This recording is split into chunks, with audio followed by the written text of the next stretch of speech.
ওকে, আমরা Laravel batch 9 এর day কত আজকে 5 এর আলোচনা শুরু করছি। আজকে আমরা Laravel ইনস্টলেশন দিয়ে আলোচনাটা স্টার্ট করব, সেভাবে বলা আছে। তো আমরা যখন Laravel এর আলোচনাটা স্টার্ট করতে যাচ্ছি, তো সেক্ষেত্রে আমরা বলেছিলাম যে Laravel কে আমরা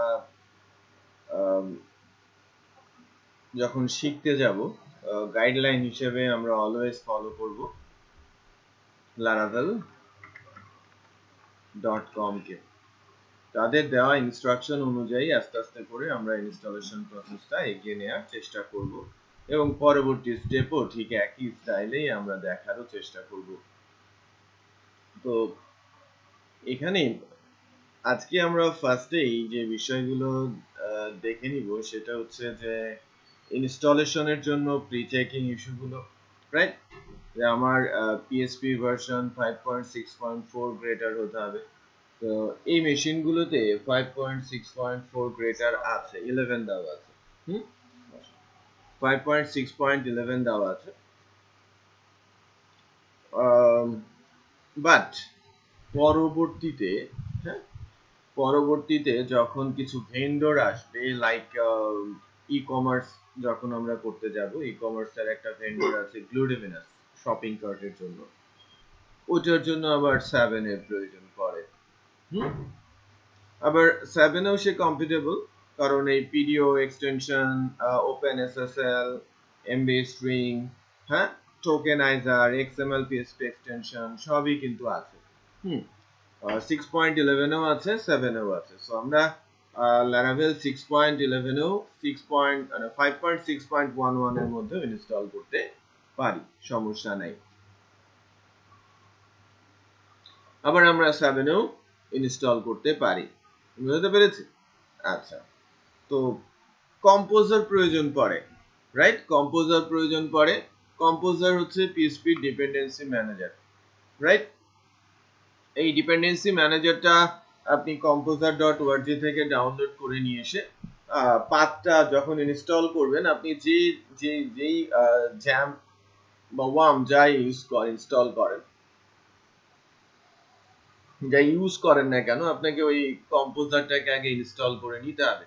কারণ এখানে একটু খেয়াল করি, যদি আমরা যখন ইনস্টল করতে যাচ্ছি, ইনস্টলেশনের জন্য তারা আমাকে বলে দিচ্ছে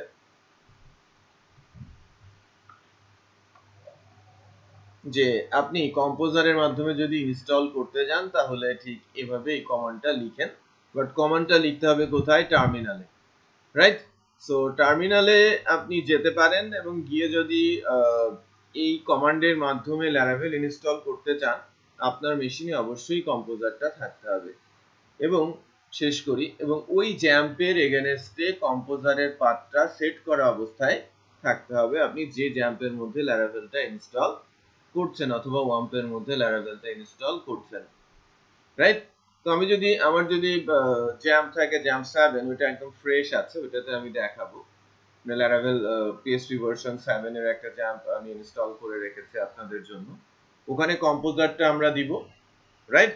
কম্পোজারটা দেওয়ার পর ওই শিপ ধরে রাইট ক্লিক করলে আপনি টার্মিনাল ওপেন করতে পারবেন ওই পার্টিকুলার ফোল্ডার থেকে। দেন মানে htdocs থেকে, অথবা আপনি যদি ওয়ার্ম বলেন www ফোল্ডার থেকে, আপনি টার্মিনাল ওপেন করে যখনই এই কমান্ডটা লিখে এন্টার দেবেন, Laravel অটোমেটিক ইনস্টল হয়ে যাবে। কোন ভার্সন? PHP ভার্সনের সাথে কম্পিটেবল, অটো PHP ভার্সনের সাথে কম্পিটেবল। ফর এক্সাম্পল, আমার মেশিনে 5.6 এর নিচে আছে, সে 5.3 Laravel নিয়ে নেবে, চেক করে নেবে। আমার যদি গ্রেটার থাকে তাহলে গ্রেটার ভার্সন নেবে, মানে আমার যেটা লেটেস্ট রিকোয়ারমেন্ট অনুযায়ী নিয়ে নেবে।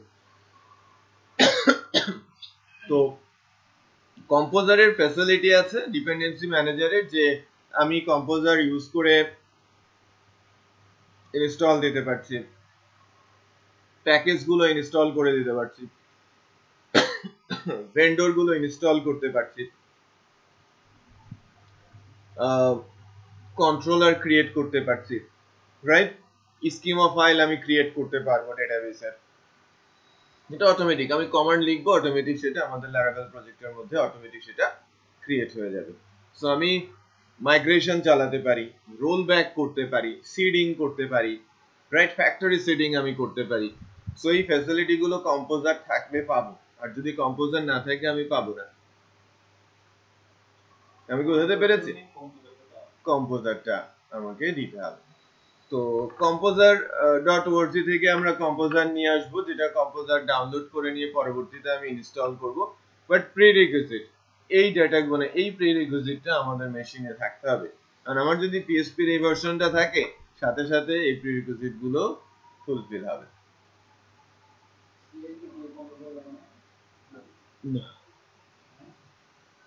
দরকার নেই, কারণ টার্মিনাল থেকে কমান্ড দিয়ে অটোমেটিক আমরা লোকাল মেশিনে ডাউনলোড করে এটা করতে পারি। বাট ল্যারাভেল কিন্তু এটাকে কোথায় রেখেছে? গিটে, এবং গিটে সরাসরি আপডেট হচ্ছে, ওখান থেকেই আমরা তুলে নিয়ে আসি। ল্যারাভেল কিন্তু ল্যারাভেলের সাইটে বলে না যে এখান থেকে ডাউনলোড করে নিয়ে তুমি ইউজ করো। তার মানে আমি ল্যারাভেল 5.4 পাচ্ছি বলাটা ভুল হবে। আমি লাস্টবার যখন ইনস্টল করেছি তখন ল্যারাভেলের 5.4.23 ছিল। আজকে হয়তো ওর চেয়েও গ্রেটার কোনো ভার্সন আমার মেশিনে চলে আসবে। ওরা ফুল ফেজ মানে ওখানেই কিন্তু রিপোজিটরিতেই তারা রেখে দিয়েছে, গিট রিপোজিটরিতেই তারা কিন্তু এটাকে রেখে দিয়েছে। আগে কিন্তু গিটের ইউআরএল এ মানে আমি যখন ইনস্টল করতে হতো তখন কিন্তু গিটের ইউজার অ্যাকাউন্ট দিয়ে আপনাকে ইনস্টল দিতে হতো। মাঝে এক সময় গিটের ইউজার আইডি পাসওয়ার্ড চাইতো, আদারওয়াইজ ইনস্টলেশনের ডাটা আসতো না। বুঝা যাচ্ছে? এখন সেটাকে ওপেন করে দিয়েছে, ওপেন ফর অল, এবং আপনি পাবেন একেবারেই লেটেস্ট ভার্সনটা, যেটা এই মাত্র কমিটেড, সাকসেসফুল কমিটেড অবস্থায় যেটা আছে, যে ডেভেলপাররা কমিট করে ফাইনাল করে রেখেছে, ওইটা আপনি ডাউন মানে কমান্ড চালালেন, ইনস্টল হয়ে গেল আপনার মেশিনে। বোঝা যাচ্ছে?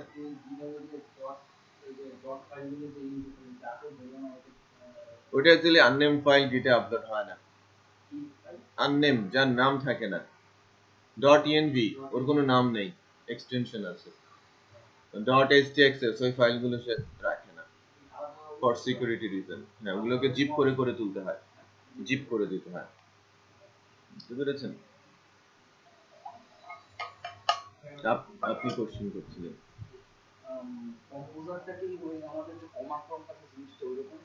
না, composer PHP dependency manager, PHP command লাইনে মানে কমিউনিকেশনের কাজটা করে, যে কমান্ড লাইনের সাথে PHP যে কমিউনিকেশনটা সেটা সে করে। এবং মানে ডিপেন্ডেন্সি বলতে যেটাকে বোঝায়, যে বলতে পারেন একটা স্টোরেজ মিডিয়া, স্টোরেজ মিডিয়া বললে ভুল হবে, কমিউনিকেশন মিডিয়া, এবং সাথে সাথে কমান্ড গুলো PHP এর জন্য উপযোগী করার কাজে সে আছে।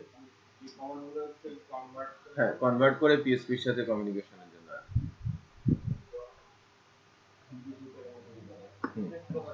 প্রসেসরকে কনভার্ট করে দেয় সরাসরি ল্যাঙ্গুয়েজ হিসেবে যায়। তার মানে কম্পোজার ছাড়া তো আপনি ল্যারাভেল পাবেন না, এমনি কোথাও আপনার ল্যারাভেল নাই, রাইট? আবার কন্ট্রোলার মানে কম্পোজার ছাড়া কিন্তু কমান্ডিং যে বিষয়গুলো, মাইগ্রেশনের যে ইস্যুগুলো আছে আপনি পাবেন। মাইগ্রেশন ছাড়াও তো আপনি ল্যারাভেল করতে পারবেন না? অনায়াসই করতে পারবেন। সিডিং ছাড়াও আপনি করতে পারবেন, কারণ অন্যান্য ফ্রেমওয়ার্ক গুলো তো করছে।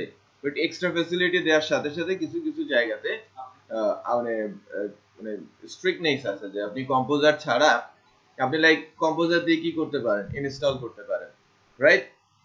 দেন কন্ট্রোলার ক্রিয়েট করতে পারেন, আপনি ডেটাবেস স্কিমা তৈরি করতে পারেন, মাইগ্রেশন চালাতে পারেন, সিডিং করতে পারেন, ফ্যাক্টরি সিডিং করতে পারেন। এটা হচ্ছে মাইগ্রেশন মানে কমান্ড লাইনের কাজ। এছাড়াও আরো কিছু এক্সট্রা জব আছে, যেমন কিছু প্যাকেজ ইনস্টলেশন, রাইট? কিছু প্যাকেজ ইনস্টলেশন, প্যাকেজ ইনস্টলেশন বলতে যে লাইক ল্যারাভেলের অথ, এটা কিন্তু একটা প্যাকেজ, রাইট?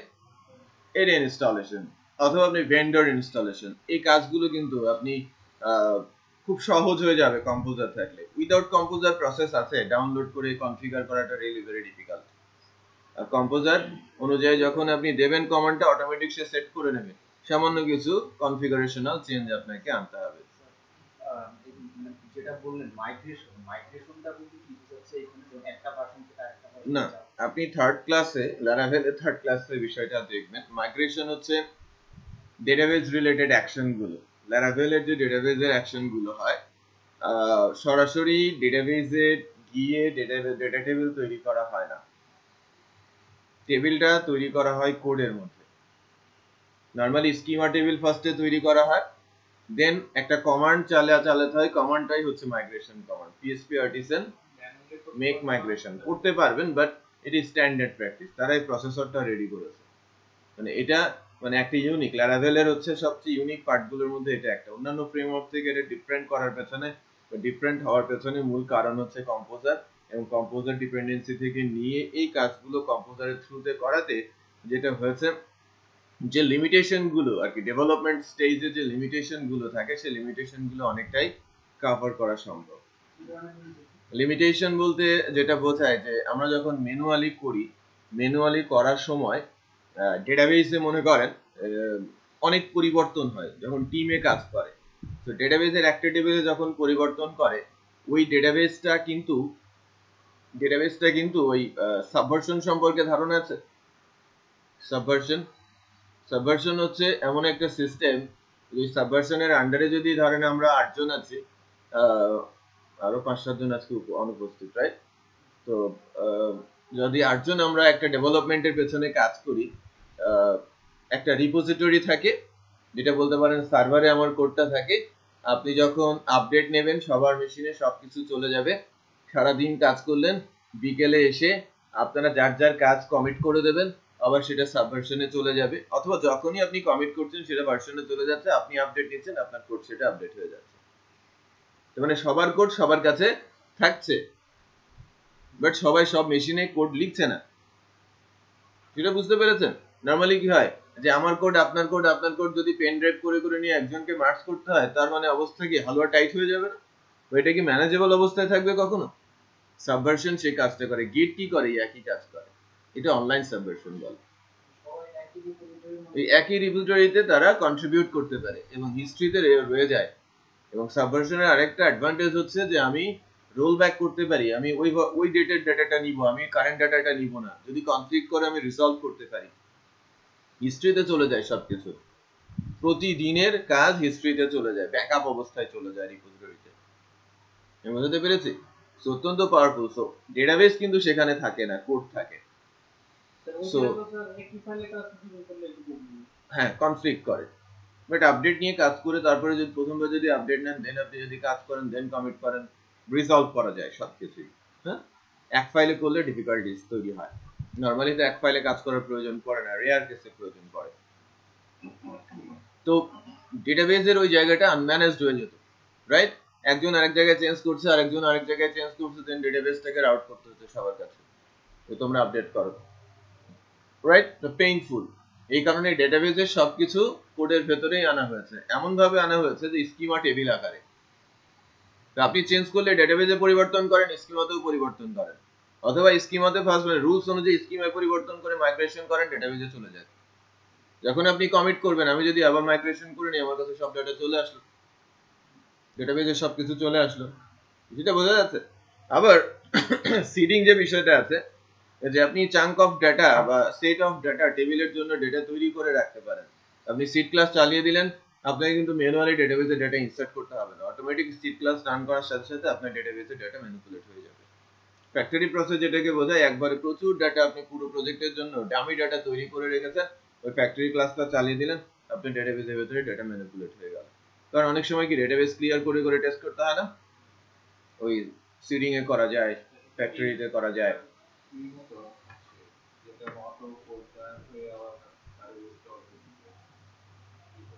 হ্যাঁ, ডেটাবেস ক্রিয়েট করে ফেলো, লাইব্রেরি আছে। হ্যাঁ, কন্ট্রোলার মডেলে মানে বেসিক্যালি অ্যাডভান্টেজ কিছুটা ডেফিনেটলি আছে। তো ওই জায়গাগুলোর জন্য মানে কম্পোজারটা খুবই গুরুত্বপূর্ণ বলতে পারে। তো এই যে জ্যাম 7, এটা বেসিক্যালি ইনস্টল করা আছে একেবারে ফ্রেশ কপি। এখানে একটা প্রজেক্ট শুধু দেওয়া আছে।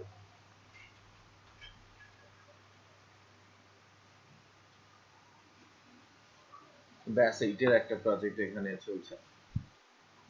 এক্ষেত্রে যখন আমার একটা প্রজেক্ট রান করি, তখন বারবার চেক করেন ওই টেবিলটা বা আছে কিনা। দেখুন প্রাইমারি ফাইল ইউজ করে প্রত্যেক বছর চেক করতে। না, কম্পোজার ক্লাসটা অটো রান করে না, মানে সরি ওই যে মাইগ্রেশন ফাইলগুলো তৈরি করা আছে ওটা কখনোই ডেটাবেজের চেকিং এর সাথে কাজ করে না, ওর সাথে কোনো রিলেশনই নেই, ওটা টোটালি আলাদা জিনিস। যে আপনি মনে করেন একটা ফোল্ডারের মধ্যে, একটা নির্দিষ্ট ফোল্ডারের মধ্যে নির্দিষ্ট প্রসেস মেনে ফাংশন বেসিসে স্কিমা টেবিল তৈরি করে রেখেছেন, ওটা শুধুই এক্সিকিউট হবে কখন, যখন মাইগ্রেশন কমান্ড চালানো হবে, এর আগে না। এটা বুঝতে পেরেছি? তো মনে করেন আমার আমার এই জ্যাম্পের ভেতরে কম্পোজারকে ইনস্টল করা নেই। কম্পোজারটা আমরা তো জ্যাম্প ইউজ করি সচরাচর, তো সেক্ষেত্রে আমি একটা কাজ করি, একটা কম্পোজার মানে কম্পোজার ইনস্টলেশনটা কেমন হবে সেটা যদি একটু বলি।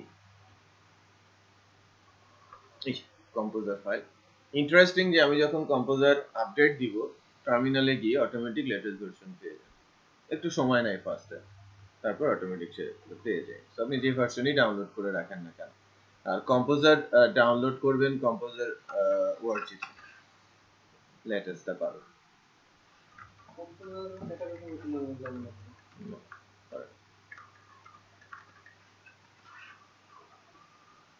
এই যে getcomposer.org থেকে আপনি কম্পোজার পেতে পারেন।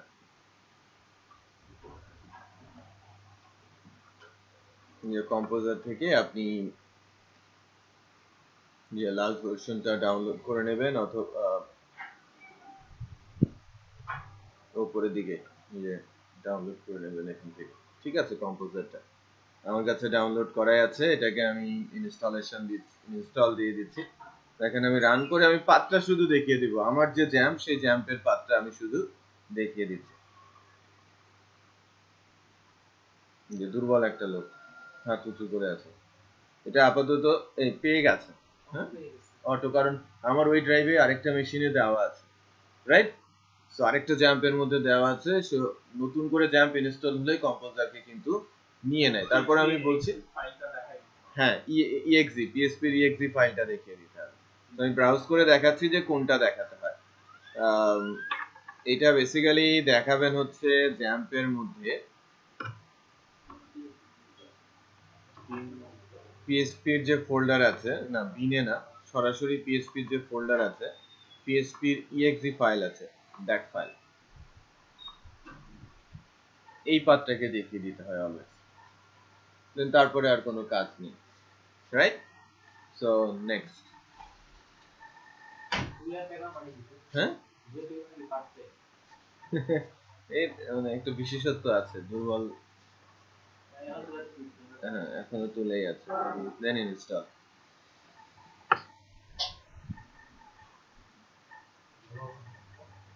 ভালো আছে কি? চিটাং থেকে আসছেন ডাইরেক্ট?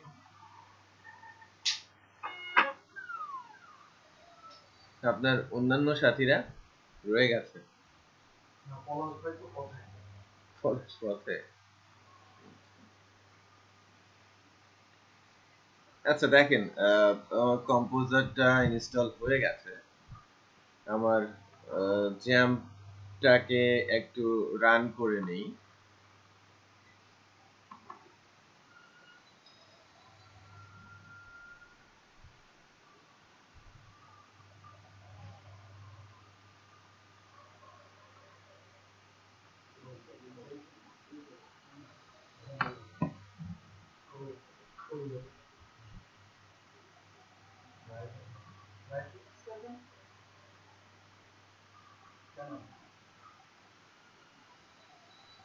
ব্রাউজারে যাই,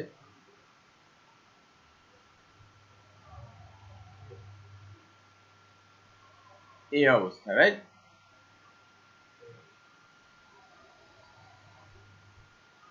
বা আমি এখান থেকেই আমার লোকাল হোস্টে যাই। আমার টার্গেট কি? ল্যারাভেলকে ইনস্টল দিয়ে দেওয়া, রাইট? প্রত্যেকেই কমান্ড থেকে চালিয়ে ল্যারাভেল, একটা ফ্রেশ ল্যারাভেল ইনস্টল করে দেবেন। আমি একবার দেখিয়ে দিই, তারপরে একটু সময় দিচ্ছি, আপনারা ইনস্টল করে ফেলবেন। 2-3 জন করে দিলে 5-7 মিনিটের মধ্যে ইনস্টল হয়ে যাবে। একসাথে সবাই দিলে সবারই আধা ঘন্টা লাগবে, ঠিক আছে? না, নেট স্পিড আছে, বাট আমি এই এমবি টেমবি বুঝি না তো, ফাঁকি দেয়। এর মধ্যে নেটওয়ার্কের কেউ আছে? 4 MB ডেডিকেটেডে এত সময় কি লাগার কথা? 25 MB এর একটা ফাইল ডাউনলোড হতে। হোয়াট ইজ মাই আইপি দিয়ে চেক করতে পারেন যে আপনার লাইন আছে। আচ্ছা, হোয়াট ইজ মাই আইপি। আচ্ছা ঠিক আছে, দেখব। এই তো একটু ক্যাপেবল লোক পাওয়া গেছে নেটওয়ার্কের। আমি এখানে ইনস্টল করব, তাই না? তো শিফট ধরে রাইট ক্লিক করছি, ওপেন পাওয়ারশেল। এটা অ্যাকচুয়ালি উইন্ডোজ এর আপডেট ভার্সন, উইন্ডোজ 10 এর। দ্যাটস ওয়াই পাওয়ারশেলটা এরকম, আদারওয়াইজ ব্ল্যাক কালারের একটা শেল আসে। হ্যাঁ, কমান্ড প্রম্পট আসে। পাওয়ারশেলটাই হচ্ছে কমান্ড। না, এটা জাস্ট টার্মিনাল। কম্পোজার হচ্ছে ডিপেন্ডেন্সি ম্যানেজার।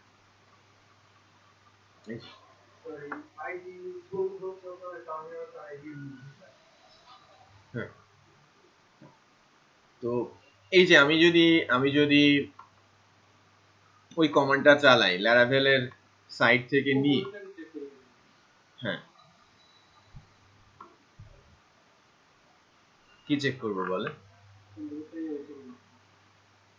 কম্পোজার আছে, নো প্রবলেম। হ্যাঁ, চেকিং এর কোনো দরকার নেই, আমাদের কম্পোজার ওয়ার্কিং এবং কাজ করছে অন্যান্য ভার্সনে। এখানে ল্যারাভেলের একটা প্রজেক্ট অলরেডি আছে। এই যে ভায়া কম্পোজার ক্রিয়েট প্রজেক্ট, এই অপশনটা নিয়ে composer create project prepare -dist দেন laravel/laravel, এটা হচ্ছে কমান্ড আর এটা হচ্ছে প্রজেক্টের নাম। ঠিক আছে, তো আমরা শুরু থেকেই ব্লক প্রজেক্ট করতে চেয়েছিলাম না? সো ব্লক ব্যাচ 9 এরকম একটা প্রজেক্টের নাম দিব। সো পাওয়ারশেলে গিয়ে আমি এটাকে পেস্ট করে দিচ্ছি, ব্লগ ব্যাচ 09 এই নামে একটা ফোল্ডার হবে, এবং এই ফোল্ডারের ভেতরে ল্যারাভেলের কোডগুলো সব চলে আসবে, সব লেটেস্ট ভার্সন উইথ কম্পোজার মানে composer file, composer Jason file সহ সবকিছু। এন্টার। হ্যাঁ, আমার htdocs এর মধ্যে blog_batch 09 এ একটা ফোল্ডার ক্রিয়েট হবে, এবং এর ভেতরে সকল কোড ল্যারাভেলের চলে আসবে। তারপরে আপনার প্রজেক্টের নাম দেবেন। এতটুকু হচ্ছে কমান্ড, এই পুরোটা হচ্ছে কমান্ড। ঠিক আছে,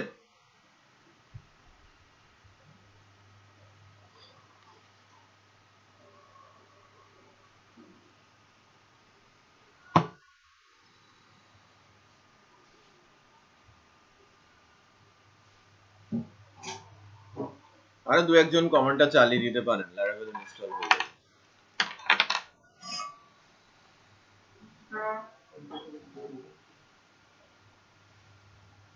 ওখানে ওই পাশে দুটা মেশিন আছে, পেছনে মেশিন আছে। হ্যাঁ, ওগুলোতে বসে যান।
www ফোল্ডারে যান।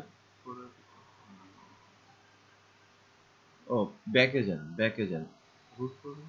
হ্যাঁ, দেন পিএসপি ফোল্ডার আছে, দেখুন কোথায় পিএসপি ফাইল ফোল্ডারটা কোথায় আছে। PHP ফোল্ডার আপনাকে খুঁজতে হবে, দেখেন তো php.exe কোথায় আছে। আচ্ছা, আমার এখানে ইন্টারনেট চলে গেছে, দ্যাটস ওয়াই কানেকশনটা ডিসকানেক্ট হয়েছে। এই যে এই পাথটা দেখে দেন, হ্যাঁ 6.25 কাজ করবে। এটাতে অন করে এখানে কমান্ড লিখতে হবে। না না না না না, এটা হচ্ছে কম্পোজারের পাথ দেখাবে। কম্পোজার ইনস্টল করে ফেলেছেন, নো প্রবলেম। তারপরে www ফোল্ডারে যান, www ফোল্ডারে গিয়ে এখানে রাইট ক্লিক করেন, এখানেই তো প্রজেক্ট গুলো রাখেন। রাইট ক্লিক করে ওপেন কমান্ড উইন্ডো, এই যে শিফট ধরে রাইট ক্লিক করেন। স্যার এই কম্পিউটারটা কি ডেভেলপার মোডে দিব? ডেভেলপার মোডে রাখি। ডেভেলপার মোডে এখানে একটা অপশন আছে ডেভেলপার মোড থেকে। ডেভেলপার মোড দেওয়া আছে।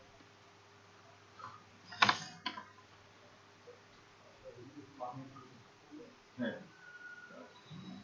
নো নেক্সট করে এই পাথটা নাও গেছে অলরেডি, পাথ চেঞ্জ করে আপগ্রেড কাজ করা হয়েছে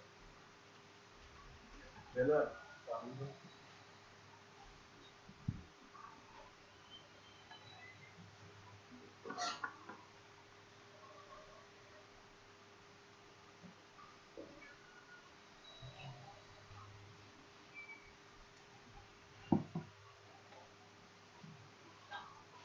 ওই ছেলেটা কোথায়? বসেন বসেন বসেন তাড়াতাড়ি।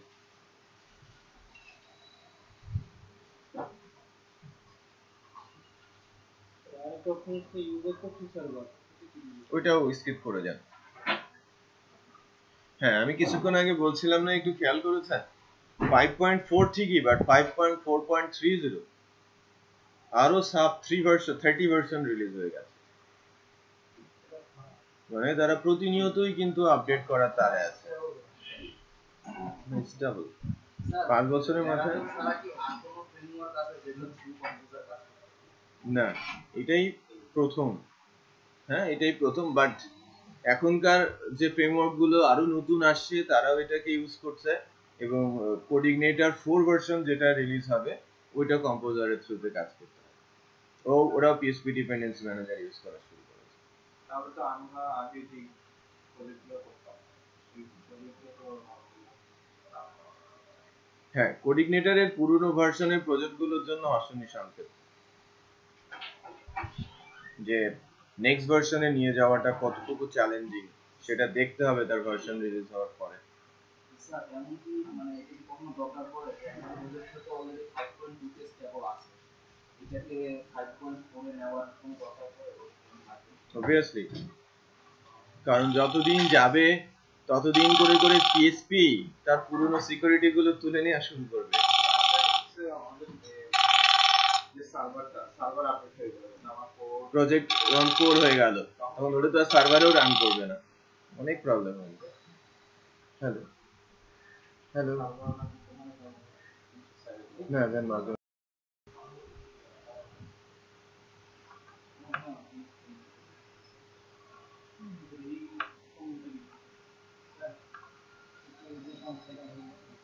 আসছে।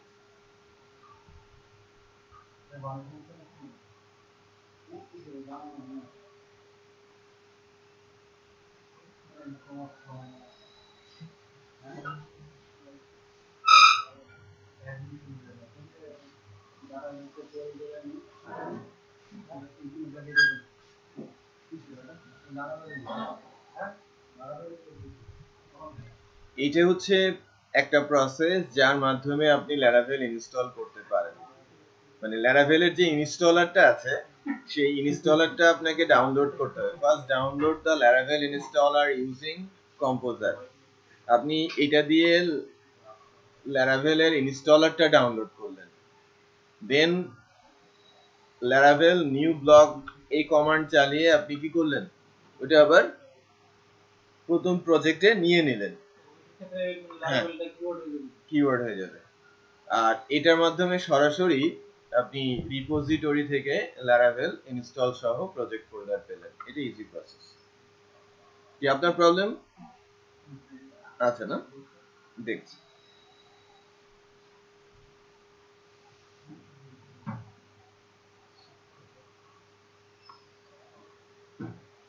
দেখেন এখানে এই পর্যন্ত কিন্তু Laravel ইনস্টল হয়েছে। আমি একটু দেখেন, একটু খেয়াল করেন, আমি বলি এই অংশটুকু পর্যন্ত Laravel ইনস্টল হয়েছে, তারপর থেকে যা হচ্ছে সব কি তার ভেন্ডর ইনস্টলেশন, তার প্যাকেজেস এবং ভেন্ডর ইনস্টলেশন চলছে।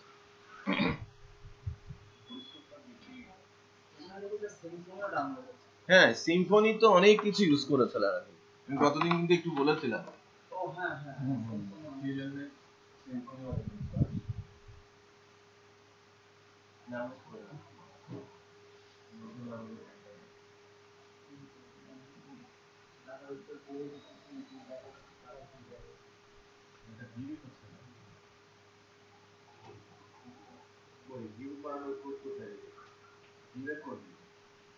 আপনার ডেটাবেসে কি তিনটা ডেটা আছে?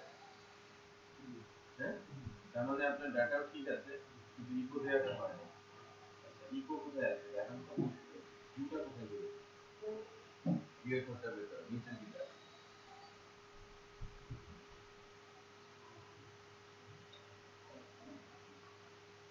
ঠিকই আছে, দুটা কার্ডই দিয়েছেন, তারপরে নাম দিয়েছেন ইকো হয়ে যাওয়ার কথা। ডেটাবেসে আদৌ ডাটা দিয়েছে নাকি ফাঁকা ডাটা দিয়েছে? ডেটাবেসে কি ডাটা আছে? ডাটা দেখাচ্ছে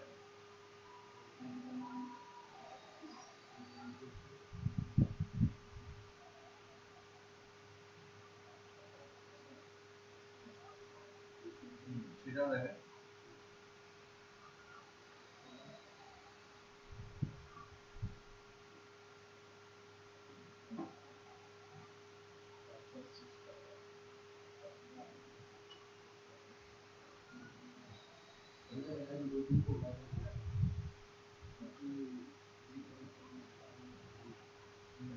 আপনি একটা কাজ করেন, করে যান ক্রিয়েট সিনট্যাক্স বাদ দিয়ে পিএইচপি সিনট্যাক্স দিয়ে রাখেন তো, এটা জাভাস্ক্রিপ্টের কোনো প্রবলেম বা এরকম এটা যেগুলি অনেক ক্রিয়েট সিনট্যাক্স বাদ দিয়ে পিএইচপি সিনট্যাক্স রাখেন, পিএইচপি ওপেন ইকো এটা লিখে পিএইচপি ক্লোজ করে দেন।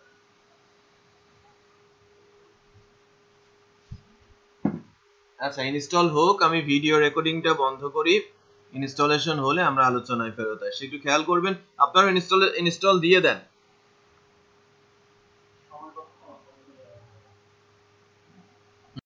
এখানে সাকসেসফুল হয়েছে, সবাই একটু দেখি। এই যে লাস্টে যখন বলবে অ্যাপ্লিকেশন কি সেট সাকসেসফুলি, তখন কিন্তু আমাদের এই মানে ইনস্টলেশনটা কমপ্লিট হয়েছে। খেয়াল করেছেন যে ইনস্টল হতে গিয়ে কত কিছু সে করেছে। এবং এখান থেকে সবচেয়ে গুরুত্বপূর্ণ যে বিষয়টা একটু আমাদের দেখতে হবে সেটা হচ্ছে যে আমরা কোন ভার্সনটা ইনস্টল করলাম, 5.4.30।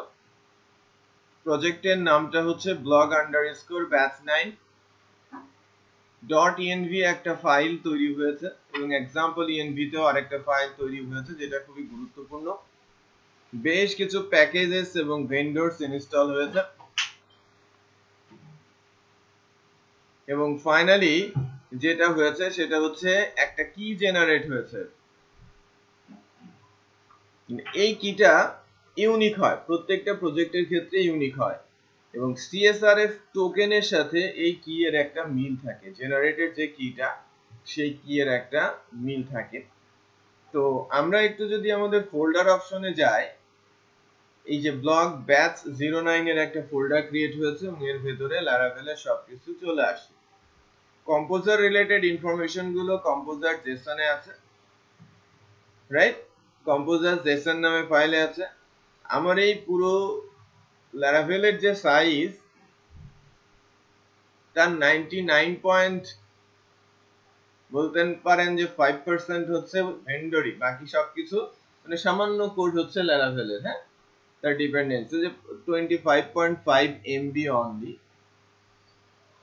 সাইজ। বাট এর ভেতরে যদি আমরা ভেন্ডর বলি, এটাকে ভেন্ডর হচ্ছে বেসিক্যালি বলতে পারেন যে রিসোর্স। আমরা গতদিন সংজ্ঞার সময় বলছিলাম যে যখন Laravel আমরা কাজ করব তখন বেশ কিছু রিসোর্স ডেভেলপ করা আছে, এই ডেভেলপ রিসোর্স গুলো আমরা খুব সহজে ইউজ করতে পারবো এবং রিসোর্স গুলো কোথায় রাখা থাকে? ভেন্ডরে। আমি নতুন ভেন্ডর ইনস্টলও করতে পারি, এক্সিস্টিং ভেন্ডর ইউজও করতে পারি। তার মানে কি, যা দেওয়া আছে সেটাই শেষ না, আরো অনেক ভেন্ডর আমরা চাইলে ইনস্টল করতে পারি। আমার প্রজেক্টের প্রয়োজনে যে ভেন্ডর লাগবে সেটা ইনস্টল করব, যদি এর ভিতরে থাকে সেটা আমি ইউজ করব, রাইট? সো ভেন্ডরের সাইজটা যদি আমরা দেখি, এটাই কিন্তু 24.9 MB। খেয়াল করেছেন? টোটালটা হচ্ছে 25.5। দ্যাট মিন্স Laravel শুধু 0.6 MB, 0.6 MB, 600 কিলোবাইট মতো, আর তার ভেন্ডর হচ্ছে 24.9 MB। আচ্ছা, তো Laravel এর স্ট্রাকচার অনুযায়ী কোন ফোল্ডারটা কি কাজ করে তার কিছু ধারণা আমরা এখন নিয়ে নিই। ওকে, সো প্রাথমিকভাবে প্রথমে তো আমি ভেন্ডর বলছিলাম, থার্ড মানে রিসোর্স গুলো কোথায় থাকে সেটা ভেন্ডরে। এপিপি এর ভেতরেই মূলত কোডিং এর কাজটা, আমাদের কন্ট্রোলার ক্লাস, মডেল ক্লাস এর কাজগুলো ওই এপিপি এর মধ্যে হয়ে থাকে। মানে লজিক্যাল কাজগুলো কোথায় হবে? এপিপি ফোল্ডারে। বেসিক্যালি এপিপি এর ভেতরে এইচটিটিপি নামে একটা ফোল্ডার থাকে, এখানেই আমরা মূল কাজগুলো করে থাকি। একটু খেয়াল করে দেখেন, এখানে আগে মডেল ছিল, এখন মডেল নেই, রাইট? শুধু কন্ট্রোলার রয়েছে এবং মিডলওয়্যার।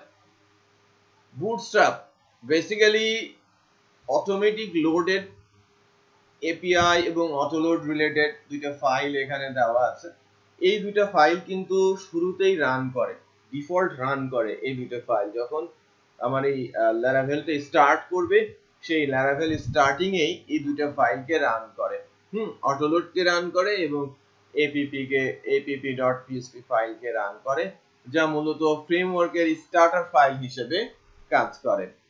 কনফিগারেশন বলতে পারেন যে এই ফাইলের মানে এই কনফিগারেশনের মধ্যে সবচেয়ে গুরুত্বপূর্ণ হচ্ছে এপিপি এবং আমাদের জন্য ডেটাবেস, পরবর্তীতে মেইল, সব ফাইলগুলোই ইম্পর্টেন্ট। বাট আমরা প্রাথমিকভাবে যখন দেখব কনফিগারেশনাল ফাইলগুলো, এর মধ্যে app.php এবং database.php মেইনলি প্রথমের দিকে আলোচনায় আসবে। যে ডেটাবেসের কানেকশনটা আমরা database.php ফাইলের মাধ্যমে দিয়ে দিতে পারি।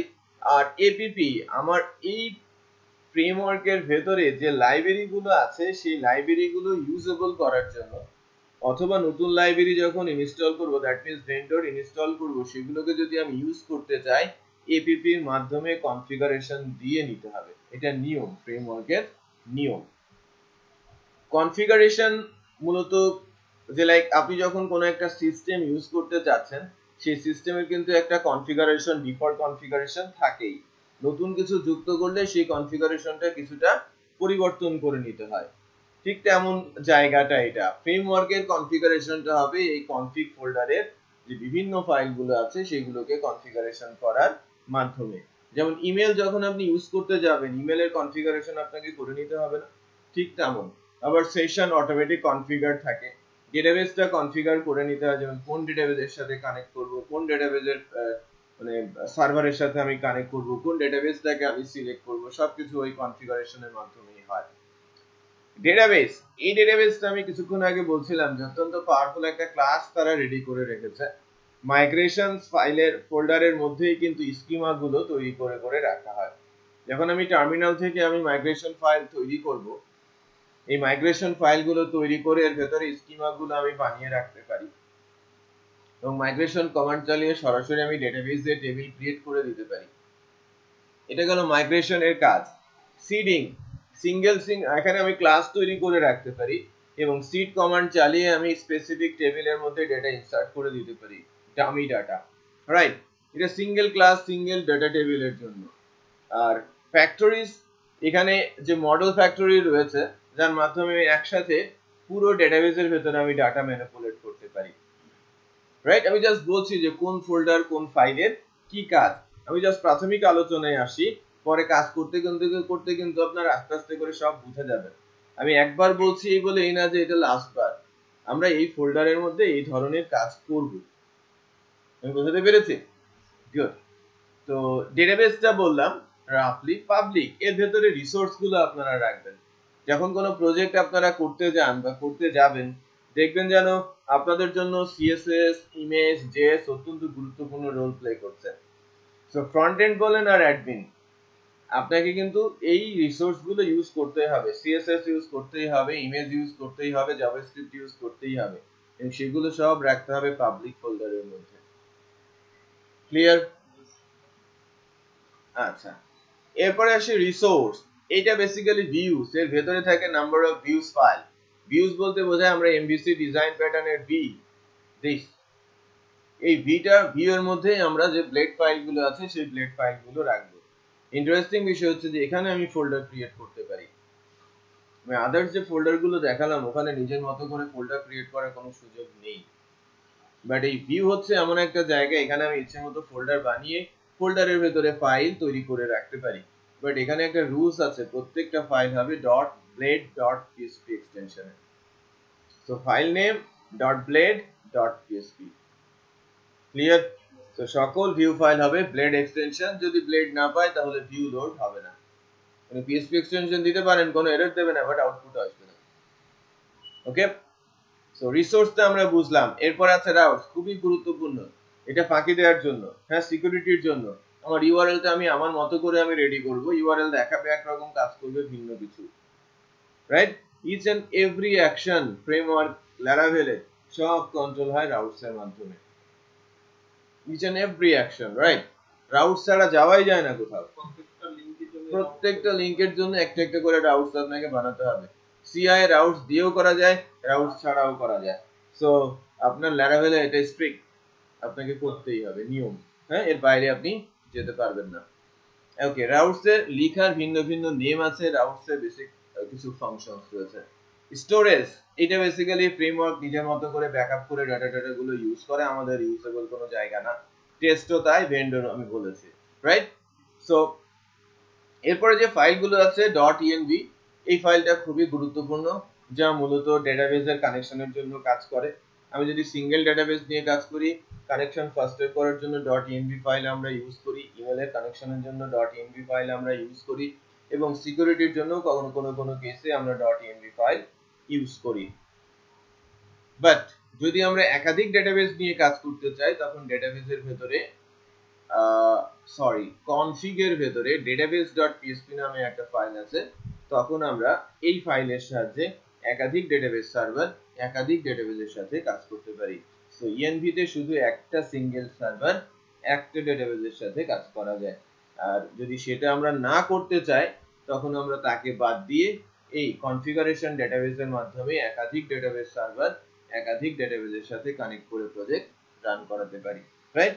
সো এটা নির্ভর করে টোটালি ডেভেলপমেন্ট প্রসেসের উপরে, আমি env এর মাধ্যমে ডেটাবেসে কানেক্ট করব নাকি আমি ডেটাবেস ফাইলের মাধ্যমে ডেটাবেসকে কানেক্ট করব।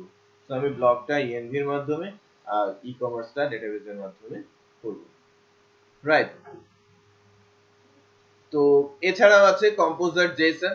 আগে যেমন কম্পোজারের ভেতরে বেসিক্যালি কোড অ্যাড করে দেন কম্পোজারকে আপডেট করতে হতো। নিয়মটা ছিল যে কম্পোজারে তুমি ডাটা অ্যাড করো, কোড অ্যাড করো, তারপরে তুমি কম্পোজারকে আপডেট করো, দেন সে কমান্ডটা তার মতো করে বানিয়ে নেবে। এখন কম্পোজারে কোনো কিছু অ্যাড করার নেই, কমান্ড চালালে কম্পোজার ফাইল আপডেট নিজেই হয়, তারপরে কম্পোজার অনুযায়ী ওই রুলস অনুযায়ী কাজ করে। আগে যেমন এরকম ছিল যে লাইক আমি একটা ভেন্ডর ইনস্টল করছি, ভেন্ডরের আমি ভার্সন স্পেসিফিক করে দিচ্ছি, যে লাইক XYZ ভেন্ডর আমি ইনস্টল করব, XYZ ভার্সন 2.0, তার মানে ফিক্স 2.0টা সে টান দিয়ে নামিয়ে নিয়ে আসবে। যদি কম্প্যাটিবিলিটি না পাই, ইনস্টল হবে না। বাট এখন কি করা হচ্ছে, যে কমান্ডে চালিয়ে দেওয়া হচ্ছে, ওই রিলেটেড ভার্সন অটোমেটিক এখানে চলে আসে, কম্প্যাটিবল ভার্সন চেক টেক করে নিয়ে বসিয়ে দিচ্ছে। আমাদের মাথা ব্যথা নেই যে কোন ভার্সন কার জন্য কিভাবে কাজ করবে। আমার তো মনে রাখার কোনো মানে উপায় নেই যে আমার কোন ভেন্ডরটা কোন ভার্সন কবে আমি করেছি সেটা আমার এখানে আবার লিখতে হবে। বিষয়টা কি অনেক পেইনফুল না? যে মনে করেন আমি একটা ভেন্ডরের আগের বার ইনস্টল করেছিলাম 2.3, ফর এক্সাম্পল আমি গ্লুটামিনাস 2.2 ইনস্টল করেছি ফর Laravel 5.3, ইটস ওয়ার্কিং, কাজ করছে। এবার যখন দিতে গেছি তখন আর কাজ করে না, কারণ কি 4 এর জন্য তার ভার্সন আপডেট হয়েছে। যখন এই ভার্সন দিতে গেছে বলে PHP ভার্সন ম্যাচ করে না। বিষয়টা বোঝেন, অনেক গোলমেলে এবং অনেক পেইনফুল। এই কারণে আর ওই ভার্সনের দিকে আর যাওয়ার প্রয়োজন নেই, আপনি সরাসরি কম্পোজারের মাধ্যমে কমান্ড লিখে দেবেন, সে কম্পোজার জেসনকে অটোমেটিক আপডেট করে নেবে। তো আমাদের এখন আর এই কম্পোজার জেসনে কোড লিখে পেইন নেওয়ার কোনো দরকার নেই, সরাসরি কম্পোজারে যাবেন, মানে কমান্ড লাইনে যাবেন, কোড নিয়ে এসে রান করে দেবেন। বেসিক্যালি ল্যারাভেলের মানে সকল ইনফরমেশন, লাইক যখনই প্রবলেমে পড়বেন ল্যারাকাস্টে যাবেন, রাইট? ল্যারাকাস্টে অনেক সলিউশন আপনি সেখান থেকে পাবেন এবং ম্যাক্সিমাম কোডিং বেস মানে কমান্ড বেস, আপনাকে কমান্ড দেবে, সেই কমান্ড অনুযায়ী রান করে আপনি আপনার প্রবলেমের সলিউশনটা পেয়ে যাবেন। আর গিটেও এর প্রচুর রিসোর্স রয়েছে, যদি ভেন্ডর রিলেটেড কোনো প্রবলেমে পড়েন, যে আপনি ভেন্ডর সার্চ করছেন, কম্পিটেবল ভেন্ডর পাচ্ছেন না বা কাজ করছে না, তখন গিটে সার্চ দেবেন বা গুগলে সার্চ দিয়ে পাশে গিট লিখে দেবেন, তাহলে গিটকে সে প্রায়োরিটি দেবে এবং গিট ইউআরএল থেকে কমান্ড সুন্দর করে দেওয়া থাকে ইনস্ট্রাকশন গুলো গিটে, যে আপনি এবার এটা করেন, তারপরে ওটা করেন, তারপর সেটা করেন, কাজ করবে। বোঝা যাচ্ছে? তো আমাদের ল্যারাভেল ইনস্টল হয়েছে, এখন ল্যারাভেলটা রান করছে কিনা একটু চেক করে দেখি।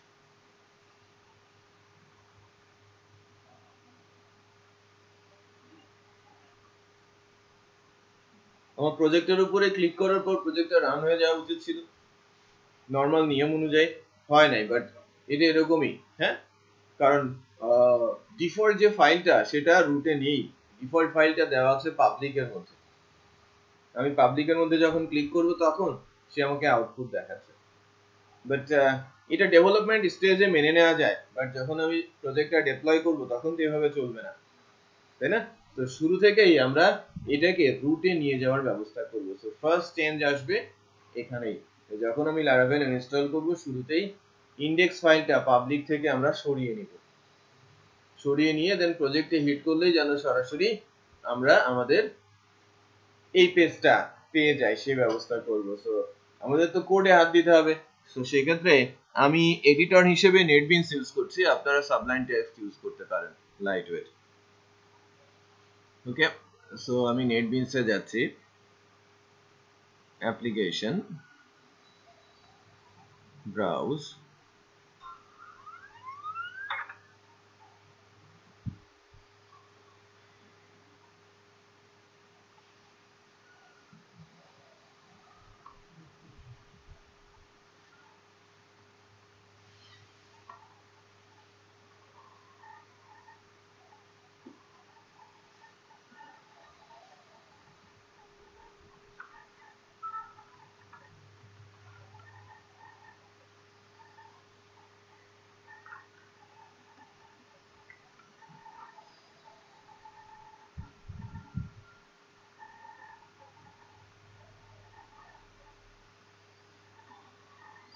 আচ্ছা প্রজেক্ট আমার এসেছে।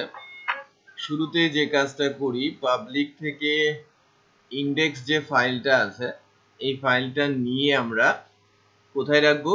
রুটে, তাই না? রুটে রেখে দেই, রুটে আমার index.php চলে আসে, তার মানে আমাদের পাবলিকের মধ্যে থেকে index.php টাকে এখন আমি যদি ডিলিট করে দেই প্রবলেম নেই।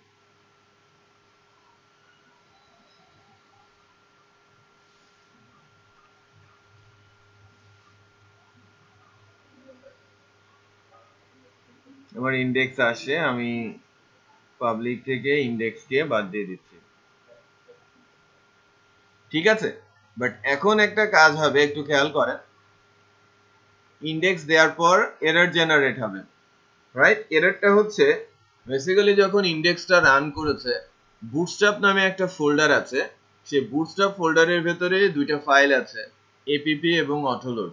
ওখানে কিছু পাথ রিলেটেড প্রবলেম ক্রিয়েট হবে, কারণ ইনডেক্স থেকে সেই ফাইলে যাওয়ার জন্য কি পাবলিকে থাকলে একরকম পাথ, পাবলিকের বাইরে থাকলে আরেক রকম পাথ হওয়ার কথা। কারণ পাবলিকে থাকলে এক ফোল্ডার বাইরে যেতে হয়, তারপরে বুটস্ট্র্যাপে ঢুকতে হয়, তারপরে এপিপি তে যেতে হয়। দেন আমি বোঝাতে পেরেছি? একটু খেয়াল করেন, যদি আমি এখানে থাকি, যদি বুটস্ট্র্যাপে যেতে চাই, নিয়মটা কি? আমাকে ফোল্ডার থেকে বের হতে হবে, দেন বুটস্ট্র্যাপে ঢুকতে হবে, দেন ফাইলে ঢুকতে হবে, একরকম পাথ। আর যখনই আমার ইনডেক্সটা বাইরে চলে আসে, সো ডেফিনেটলি পাথটা আমার পরিবর্তন হয়ে গেছে না? সো এররটা কোথায় একটু খেয়াল করেন, এররটা হচ্ছে মূলত index.php এর 22তম লাইনে। index.php এর 22তম লাইনে এররটা একটু আমরা দেখি, সে এপিপি পাথটা পাচ্ছে না, বা যে অটোলোডের পাথটা সেটা সে পাচ্ছে না। দেখেন 22তম লাইনে অটোলোডের পাথটা পাচ্ছে না। সো যেহেতু আমরা সেম ফোল্ডারে আছি, আমার ডট ডট স্ল্যাশের তো দরকার নেই। সো ফার্স্ট রিমুভ করে দিলাম। সো এররটা ফিক্স হলো। দেন পরবর্তীতে 36 লাইন নাম্বারে আরেকটা এরর জেনারেট হয়েছে। সো আমরা সেখানে যাই। এই যে এপিপি এর পাথটা পাচ্ছে না। সো আমি ডট ডট স্ল্যাশটা রিমুভ করছি। আই হোপ এখন আমাদের এররটা সলভ হবে।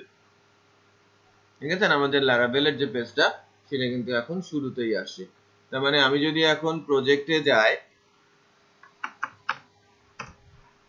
এবার প্রজেক্টের উপরে প্রেস করি, আমার এই পেজটা কিন্তু সরাসরি দেখা যাচ্ছে। সো ফার্স্ট কাজ কি হলো, আমরা শুরুতেই ইনডেক্স ফাইলটা পাবলিকের বাইরে নিয়ে আসলাম। ওকে, নাইস। এখন ঘটনা হচ্ছে যে এই পেজটা কিভাবে আসলো আমাদের সামনে, তাই না? এই পেজটা কিভাবে আসলো? বেসিক্যালি আমি একটা বিষয় বলবো যেটা হয়তো মনে রাখা না রাখার বিষয়টা হচ্ছে যে এটা তেমনটা প্রয়োজন পড়ে না, বাট স্ট্রাকচারালি কিভাবে কাজ করে তার একটা ধারণা আমি দেই। যখন আমার index.php হিট হয়, প্রাথমিকভাবে রান করে বুটস্ট্র্যাপের মধ্যে এপিপি এবং অটোলোড। এই দুটো ফাইল এক্সিকিউট হওয়ার পর তারা কনফিগারেশনে আসে এবং এর মধ্যে থেকে সে রান করতে থাকে কনফিগারেশনাল সকল ফাইল। তো এপিপি ফার্স্ট, এপিপির মধ্যে একটু খেয়াল করে দেখেন যত লাইব্রেরিজ আছে, যত ভেন্ডরস আছে, ম্যাক্সিমামই এখানে লোডেড অবস্থায় আছে। রাইট হিয়ার, রাইট, এখানে সব লোডেড অবস্থায় আছে। সো এগুলো সবগুলোকে কিন্তু সে চেক করে নেয় যে সবগুলো কিন্তু লোডেড এবং ওয়ার্কিং কিনা। আচ্ছা, তাহলে ইনডেক্স থেকে প্রথমে যাবে কোথায়?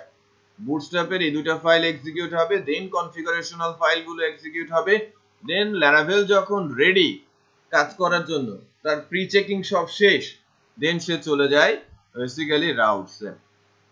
সে এবার চেষ্টা করে ফ্রেমওয়ার্কের ভেতরে ঢুকতে। ফ্রেমওয়ার্কের ভেতরে কিন্তু আমরা এখনো ঢুকি নাই, আমরা ফ্রেমওয়ার্কের বাইরে তার কনফিগারেশনটা রেডি করছি। প্রি চেকিং গুলো হচ্ছে, কনফিগারেশনটা চেকিং হলো, দেন এখন আমি ঢুকবো কার মধ্যে? ফ্রেমওয়ার্কের মধ্যে। ফ্রেমওয়ার্কে ঢুকতে হলে আমাকে যেতে হবে কোন দিক দিয়ে? রাউটস হয়ে। রাউটস আমাকে ফ্রেমওয়ার্কে নিতে পারে, অন্য কেউ না, রাইট? সো রাউটস এর মধ্যে বেসিক্যালি কাজ করবে কে? web.php রাউটসটা। এখানে আসি, ইন্টারেস্টিং বিষয় হয়েছে একটা, খেয়াল করেন যে রাউটস এর মধ্যে একটা গেট ফাংশন কল করা আছে। স্ল্যাশ মিনস হচ্ছে রুট প্রজেক্ট। এখানে একটা ফাংশন কল করা আছে যার মধ্যে থেকে বলা আছে রিটার্ন ভিউ ওয়েলকাম। এর মানেটা কি? এর মানে হচ্ছে যে ভিউ ফোল্ডারের মধ্যে ওয়েলকাম নামে একটা ব্লেড ফাইল আছে, সেটাকে তুমি তুলে নিয়ে আসো। তো রিসোর্সে যাই, রিসোর্সের মধ্যেই তো ভিউ আছে, ভিউ এর মধ্যে welcome.blade.php আছে, এটাকে সে রান করে দিয়েছে। ওকে, তো এটা কি দিয়ে রেখেছে আমরা একটু দেখে নেই। ডকুমেন্টেশন আমি আগেই বলেছি যে laravel.com এ আছে। একটু খেয়াল করেন, laracas.com আমি বলেছি অত্যন্ত রিসোর্সফুল একটা সাইট, প্রবলেমে পড়লেই সেখানে যাবেন, রাইট? নিউজ, ল্যারাভেলের যে নিউজগুলো আপডেট বা কারেন্ট যে নিউজগুলো আছে সেগুলো ল্যারাভেল নিউজ থেকে আপনারা পাবেন। ফ্রগ, বেসিক্যালি এটা ল্যারাভেলের ফোরাম। আপনি এই ফোরামটাতে গেলে আপনি যে কোনো ধরনের প্রবলেম পোস্ট দিতে পারেন বা এক্সিস্টিং প্রবলেমগুলো আপনি কিন্তু দেখতে পারেন যে কি প্রবলেম আছে, কি সলিউশন সেখানে দেয়া হয়েছে। আর কিট তো অ্যাকচুয়ালি প্রশ্নই আসে না, রাইট? এই যে কিটের যে ইউআরএলটা আছে, লারাভেলের যে রিপোজিটরি, সেটাও আমরা এখান থেকে দেখতে পারি। সো এই ওয়েলকাম ব্লেডটাকে আপনারা একটু সরিয়ে রাখবেন বা রেখে দেবেন, যদি কখনো আপনারা প্রয়োজন পড়ে এই ইউআরএল গুলোতে গিয়ে আপনারা কাজ দেখতে পারেন। এই যে কারেন্ট স্ট্যাটাস, লারাভেল কোন ফাইলটা কখন আপডেট হয়েছে, কিভাবে আপডেট হয়েছে, কোন ফোল্ডারটার মধ্যে, সেগুলো সব কিন্তু এখানে বলছে।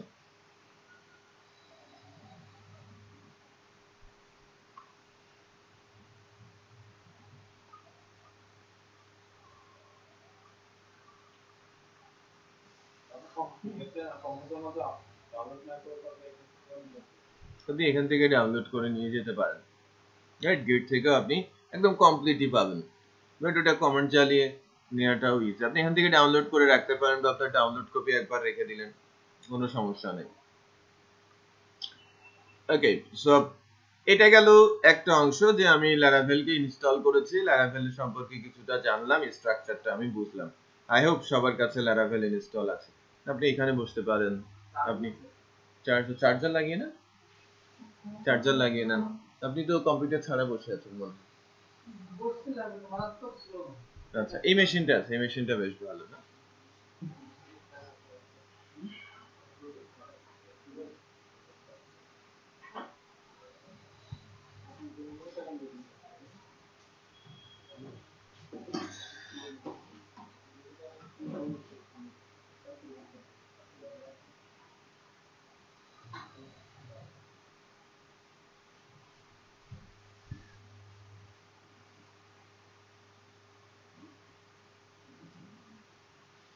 আচ্ছা, এবার আমরা যেটা করি সেটা হচ্ছে যে মানে এটা কিন্তু প্রসেস না, রাইট? এটা প্রসেস না। এবং গতদিন এমভিসি আমি বলছিলাম না, হ্যাঁ, গতদিন কিন্তু আমি এমভিসি সম্পর্কে কিছুটা আলোচনা করেছি বা বলেছি যে এমভিসি বেসিক্যালি কি। তো গেট থেকে কোনো একটা পেজকে লোড করে দেওয়া কিন্তু আমার সলিউশন না, আমি ফ্রেমওয়ার্কে ঢুকি নাই, আমি জাস্ট ভিউ পেজটা লোড করেছি। তো নিয়ম হচ্ছে কোনো একটা ভিউ লোড হবে কন্ট্রোলারের ফাংশনের মাধ্যমে, এটা নিয়ম। আবারও বলছি, কোনো একটা ভিউ লোড হবে কন্ট্রোলারের ফাংশনের মাধ্যমে। সো আমি এখান থেকে পয়েন্ট করব কোনো একটা কন্ট্রোলার ফাংশন, আর কন্ট্রোলার ফাংশন লোড করবে একটা ভিউ প্রাথমিকভাবে, রাইট? তো আমি একটা কন্ট্রোলারই তৈরি করি। এপিপির মধ্যে এইচটিটিপির আন্ডারে কন্ট্রোলার ফোল্ডারের মধ্যে কন্ট্রোলার ডট পিএসপি আছে, এটা মূলত মেইন কন্ট্রোলার, এখানে আমাদের হাত দেওয়ার কোনো কিছু নেই। আর অথের ভেতরে কিছু ক্লাস ইনবিল্ড আছে, অথ ক্লাস, যদি আমরা অথ ইনস্টল করি তখন এটার ইউজ আমরা পাবো। অথ কিন্তু এখনো আমরা ইনস্টল করি নাই, লারাভেলের যে অথ সিস্টেম, দ্যাট মিন্স লগইন সিস্টেমটা, registration, login, log out, forget password সব করে দেওয়া আছে, জাস্ট একটা কমান্ড চালাবেন চলে আসবে। টেবিলও এর ভেতরে দেওয়া আছে, স্কিমা টেবিলও বানানো আছে। বোঝাতে পেরেছে? সিকিউর এটাকে বলা হচ্ছে যে সিকিউর অথ সিস্টেম। ওকে, তো আমরা টার্মিনালে যাই এবং একটা কমান্ড চালিয়ে একটা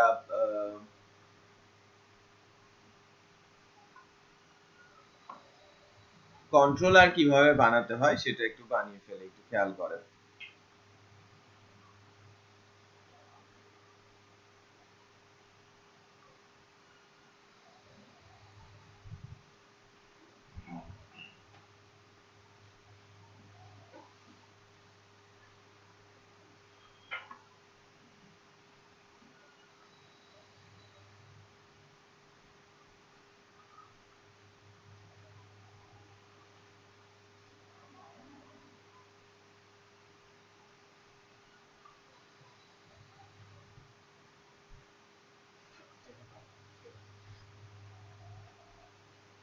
দেখেন, কন্ট্রোলারসে আমি যাচ্ছি বেসিক থেকে, একটা কন্ট্রোলার বানানোর জন্য কমান্ড এখানে আছে পিএসপি আর্টিসান মেক কন্ট্রোলার, এরকম একটা কমান্ড। সো আমরা ওই কমান্ডটা ইউজ করে একটা কন্ট্রোলার বানাই। পিএসপি আর্টিসান মেক কন্ট্রোলার, কন্ট্রোলারের নাম, তারপরে হচ্ছে হাইপেন হাইপেন রিসোর্স দিলে তার ভিতরে কোডও জেনারেট হয়। সো কন্ট্রোলার কি? Basically class. এখানে কন্ট্রোলারের একটা এক্সাম্পলও দিয়ে রেখেছে, খেয়াল করেছেন? কন্ট্রোলার একটা নেম স্পেসিং এর মধ্যে থাকে, কন্ট্রোলার নেম স্পেসিং এর মধ্যে সে ইউজ করছে কি সেরকম একটা কিছু ক্লাস ফাইল ইউজ, দেন ক্লাসটা এক্সটেন্ড করে কাকে? অলওয়েজ কন্ট্রোলারকে, যেটা মাদার ক্লাস, ওকে, যার ভেতরে থাকে মেথডস এন্ড প্রপার্টিজ, রাইট? তো আমি একটা কন্ট্রোলার বানানোর চেষ্টা করি। এই কমান্ড গুলো একটু মনে রাখার চেষ্টা করবেন সবাই, হ্যাঁ, দু একবার লিখলে অবশ্য মনে পড়ে যাবে, বাট আমি এখানে আছে বলে আমি কপি করেই পেস্ট করছি, রাইট? যাতে ভুল না হয় এবং প্রথমবার আমরা যেন দেখে করতে পারি। আমি চেষ্টা করছি একটা কমান্ড তৈরি করার।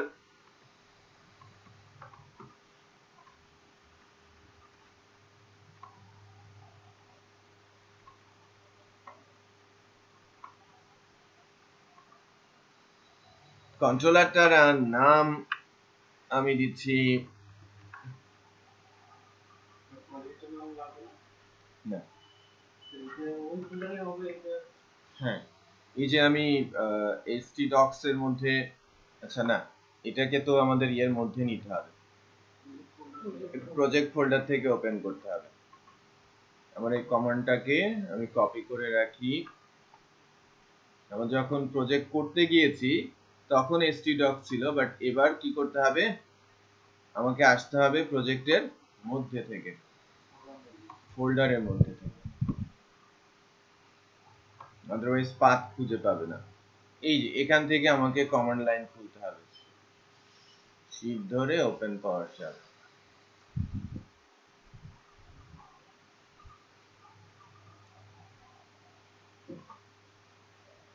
আমরা পাবলিকে কেন আছি,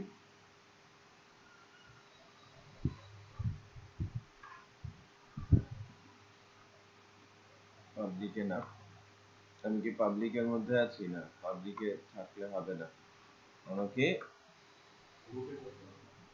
রুটে করতে হবে, প্রজেক্ট রুটে। দেখেন আমি আমার ক্লাসটার নাম দিচ্ছি ব্লক কন্ট্রোলার,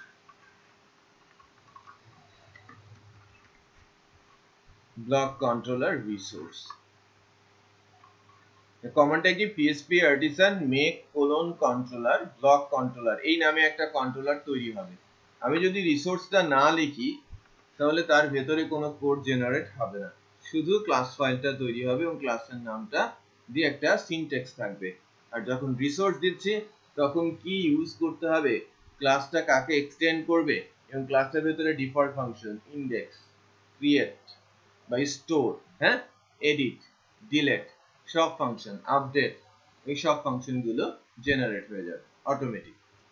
দেখেন আমি এন্টার দিচ্ছি, আপনি ইউজ করলে এই ফাংশনগুলো ইউজ করতেও পারেন নাও করতে পারেন, ম্যান্ডেটরি না। কন্ট্রোলার ক্রিয়েটেড সাকসেসফুলি, আমি যখন কন্ট্রোলারটা দেখলাম, এবার যদি দেখি দেখেন ব্লক কন্ট্রোলার ডট পিএসপি চলে আসছে না, এবং এর উপরে ক্লিক করে দেখেন নেম স্পেস আসছে, ইউজ রিকোয়েস্ট চলে আসে, আর ব্লক কন্ট্রোলারটা এক্সটেন্ড করেছে কন্ট্রোলারকে, index, create, store, show, edit, update, destroy, এই ফাংশনগুলো কিন্তু অলরেডি সে দিয়ে দিয়েছে, সবই খেয়াল করে দেখেন সবই কি পাবলিক, খেয়াল করেছেন। এবং ইন্টারেস্টিং যে ফাংশনগুলো সব স্মল লেটার স্ট্যান্ডার্ড মেনে, বাট এর পরে যদি কোনো ডাবল ওয়ার্ডের কোনো ফাংশন হয় তখন কিন্তু ক্যামেল কেসিং হবে। আমরা যখন করব তখনও ক্যামেল কেসিং করারই চেষ্টা করব, বিকজ এর যে বিল্ট ইন ক্লাসগুলো আছে, বিল্ট ইন ক্লাসগুলো সবই ক্যামেল কেসিং এ করা, এটা ল্যারাভেলের নিয়ম অনুযায়ী। বাট আদার্স ফ্রেমওয়ার্ক গুলো কিন্তু সেটা সাজেস্ট করে না, কেউ কেউ একদম অল স্মল লেটার সাজেস্ট করে, লাইক সিআর সবসময় অল স্মল লেটার, তারা আন্ডারস্কোরিং সাজেস্ট করে, যে দুটো ওয়ার্ডের মধ্যে আন্ডারস্কোর দেবে সেপারেশনের জন্য, এরা ইউজ করে ক্যামেল কেসিং। ওকে, নাও আমরা ইউজ করতে পারি ইনডেক্স ফাংশনটাকে, মূল যে ফাংশনটা ইনডেক্স, আমরা একে পয়েন্ট করব এবং এখান থেকে একটা ভিউকে লোড করব। রিটার্ন ভিউ হচ্ছে বিল্ট ইন ফাংশন কার, ল্যারাভেলের, এটা কিন্তু পিএসপি না, ল্যারাভেলের বিল্ট ইন ফাংশন।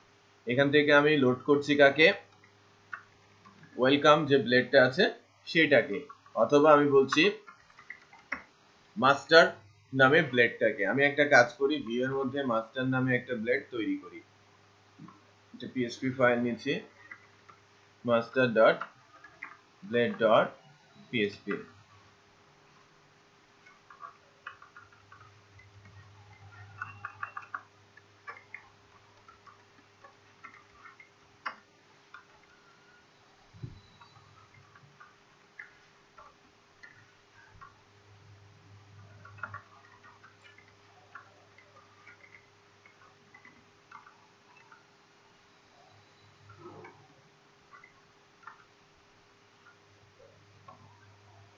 দেখেন আমি মাস্টারকে লোড করব, বাট আমরা রাউটস থেকে কি এখনো পয়েন্ট করেছি, করি নাই।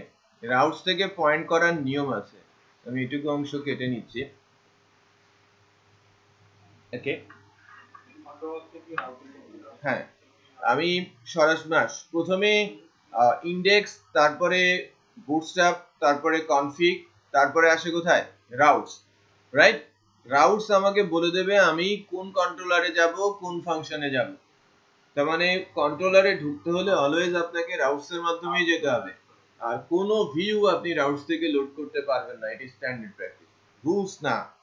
রাইট? রুলস হলে তো তারা করতে পারতো না। এটি স্ট্যান্ডার্ড প্র্যাকটিস যে আপনি যদি একটা সিঙ্গেল পেজও লোড করেন, একটা ফাংশনের মাধ্যমেও লোড করতে হবে আপনাকে।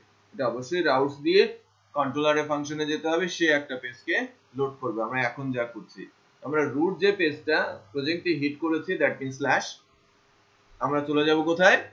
ব্লগ নামে কন্ট্রোলারে। এখন কন্ট্রোলারের নামগুলো কি হবে? কন্ট্রোলারের নাম ক্যাপিটাল লেটার দিয়ে শুরু হবে, রাইট? কন্ট্রোলারের নাম ক্যাপিটাল লেটার দিয়ে শুরু হবে, ক্লাসের নাম যা হবে ফাইলের নামও কি তাই হবে। দেন সাথে কন্ট্রোলার কথাটা থাকতে হবে। আমি কন্ট্রোলারের নাম কি ব্লগ, আমি কি লিখেছি ব্লগ কন্ট্রোলার, ওকে? এটা রুলস থাকতে হবে, হ্যাঁ, আদারওয়াইজ পাবে না। দেন ব্লক কন্ট্রোলার, এটা কন্ট্রোলারের নাম, এন্ড পারসন দিয়েছি, তারপরেরটা হচ্ছে কি ফাংশনের নাম। ইনডেক্স কোন কাকে পয়েন্ট করছে? আমি তার ফাংশন ইনডেক্স কে পয়েন্ট করছি। ব্লক কন্ট্রোলারের ইনডেক্স ফাংশনকে আমি পয়েন্ট করছি। So let's check. এখন কিন্তু সে, আমি যদি হিট করি আমাদের প্রজেক্টে, এখন সে কিন্তু মাস্টারকে খোঁজার চেষ্টা করবে। মাস্টার পেয়েছে এবং মাস্টারের ভেতরকার যে টেক্সটটা ছিল সেটা সে লোড করেছে।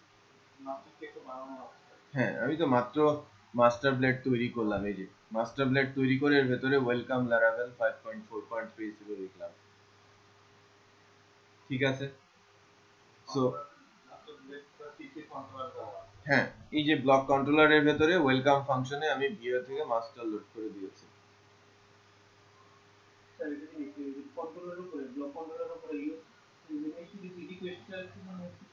এটা ডাটা রিসিভ করার জন্য, এখন ইউজ হয় নাই। যে আমি যদি ফর্ম থেকে কোনো ডাটা দেই, সেটা কন্ট্রোলারে গিয়ে ধরতে হবে না, এই রিকোয়েস্ট ক্লাসের মাধ্যমে। আচ্ছা, সবকিছু ধরবেন। হ্যাঁ, আপনি যে কোডটা এসেছে না, ওটা খুবই জটিল টাইপের কোড। আপনি যেটা ইউজ করেছেন কম্প্যাক্ট করা, রাইট, লল ফাংশন দিয়ে ডাটা নিয়ে নেওয়া, ওটা কিছুটা জটিল। খেয়াল করেছেন অ্যারে যেটা রিটার্ন হয়েছিল খুব পেইনফুল একটা অ্যারে, বাট ওই যে বিল্ডার থেকে যখন নিচ্ছেন তখন এটা অনেক ইজি হয়ে যাচ্ছে না? কাজ করেছে, প্রিন্ট হয়েছে, রাইট? আচ্ছা, অ্যারে প্রবলেমটা কিন্তু ছিল, হ্যাঁ, অ্যারেটা ফিক্স করা।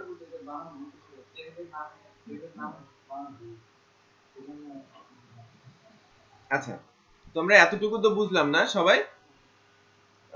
করতে পারবো? করতে পারবো, গুড। তাহলে আপনারা একটা ব্লক টেমপ্লেট আমাকে দেন, যেটা দিয়ে আমি শুরু করতে পারি। 5 মিনিট সবাই খুঁজেন, তারপরে বেস্ট ওয়ানটাকে আমরা সিলেক্ট করি, সিলেক্ট করে আমরা টেমপ্লেটটা বসানো শুরু করি।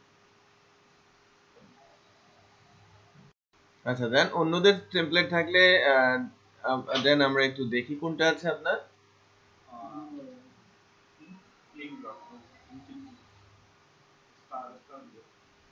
এইটা না?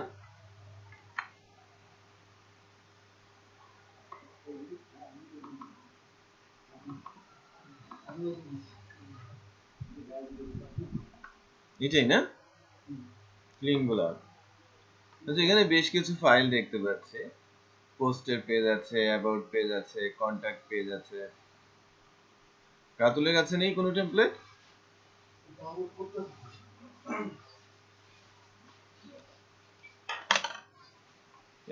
এখানে একটা ব্লগ টেমপ্লেট দেখা যাচ্ছে, ওকে, বাট এরকম হলে হতো যে লাইক লেফট বা রাইটে ক্যাটাগরি আছে, পপুলার সেগমেন্ট আছে, রিসেন্ট সেগমেন্ট আছে, এরকম হলে আরেকটু ভালো হতো। এটা আমি নিয়ে নিয়েছি, আমি ভিন্ন আরেকটা দেখি।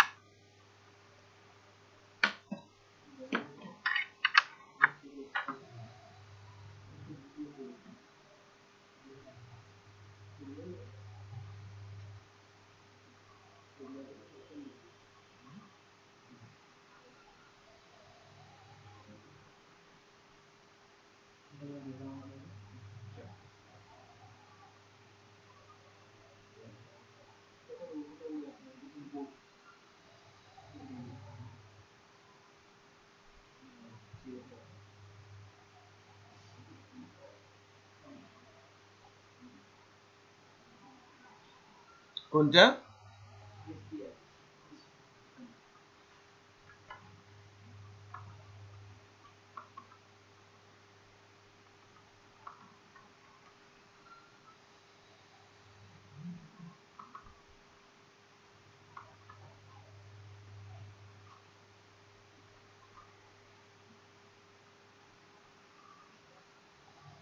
এটা তো বেশ ভারী মনে হচ্ছে, ওয়েব থেকে বেশ ডাটা টানছে। প্রতিবার এরকম চাকরির মধ্যে খুললে তো মুশকিল। হ্যাঁ,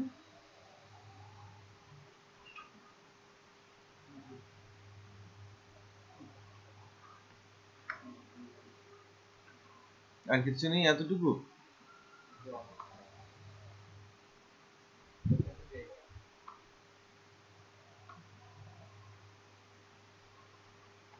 না, একটু ডিফারেন্ট যাচ্ছে। আমি পিওর ব্লগের টেমপ্লেট চাচ্ছি, not this one. Simple but feature oriented হতে হবে। আছে, সময় দিতে হবে।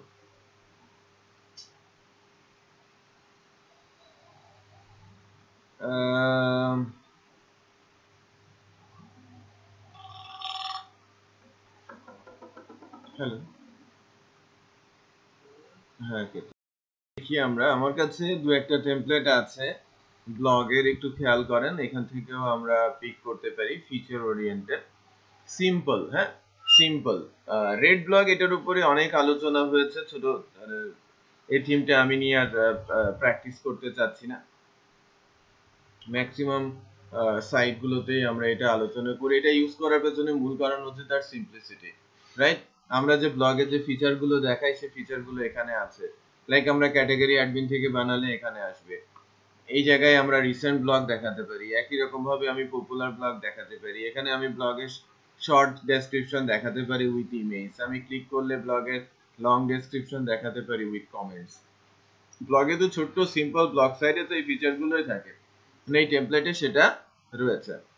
আরো একটা টেমপ্লেট আমি দেখাই,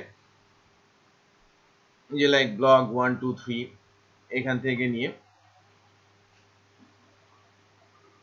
কোনটা ইউজ করা যায় সেটা আপনারা একটু সাজেস্ট করবেন। এটা সিম্পল একটা, এই যে রিসেন্ট পোস্ট আছে, রিসেন্ট কমেন্টস আছে, আর্কাইভ আছে, ক্যাটাগরিজ আছে, আর এটা প্রত্যেকের ব্লগের শর্ট মোড আছে। আমি যখন রিড মোডে যাব তখন তার ডিটেল আসবে। খেয়াল করেছেন? Kind of but simple, right? এটা একটা আছে যেটা আমরা চাইলে ইউজ করতে পারি।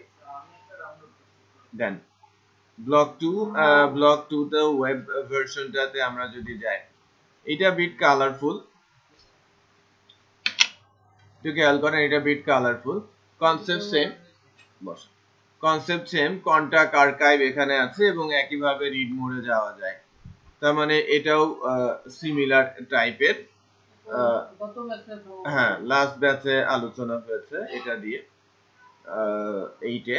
আর ব্লগ 3টা এটা আলোচনায় আসে নাই কখনোই, এই থিমটা। বাট এটাও কাইন্ড অফ, যেটাকে আমরা হয়তো আগে আপনারা যে টেমপ্লেট গুলো দেখিয়েছেন ওই রকম, কারণ এখানে ক্যাটাগরির জন্য একটা মেনু আছে, বাট আমি চাচ্ছি যে রাইট বা লেফট সাইডে একটা ক্যাটাগরি ভিজিবল থাক, বা ব্লগ লিখা টাইটেলটা দেয়া থাক, পপুলার ব্লগ, রিসেন্ট ব্লগ, এরকম অপশন থাকুক। এই টেমপ্লেটটাতে নেই। সো আমি আরো একটা টেমপ্লেট আপনাদের কাছ থেকে পেয়েছি। আচ্ছা, আপনাদের আমি কিন্তু একটা করে প্রজেক্টের নাম দিতে বলেছিলাম, আপনারা দিয়েছেন কিনা? দিয়েছেন? শুরু করেছেন? কোনটা? Free version.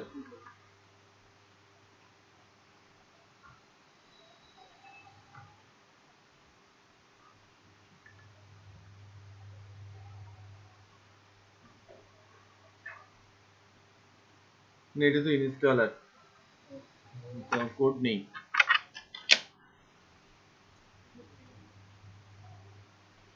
আচ্ছা, তাহলে কোনটা ইউজ করব একটু বলেন।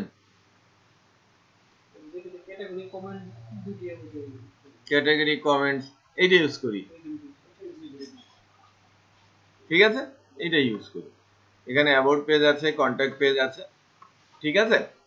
আর হোম পেজটাতে এরকম, অ্যাবাউট পেজটা এরকম, আর কন্ট্যাক্ট পেজটা এরকম, তিনটা পেজ সুন্দর করে। হ্যাঁ, ক্যারোসেল ওটা আপনি ই কমার্স করবেন। হ্যাঁ,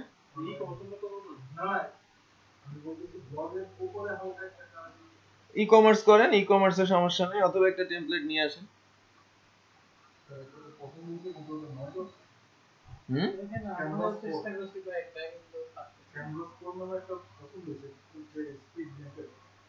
ডাউনলোড হচ্ছে না।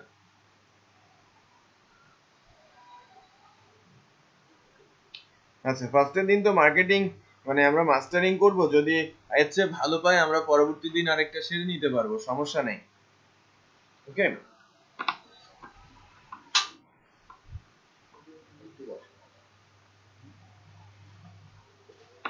আমি এই টেমপ্লেটটা একটু দিয়ে দিচ্ছি। হ্যাঁ, ব্লগ 1 যেটা, এটা সবাই নিয়ে নেন গ্রুপ থেকে।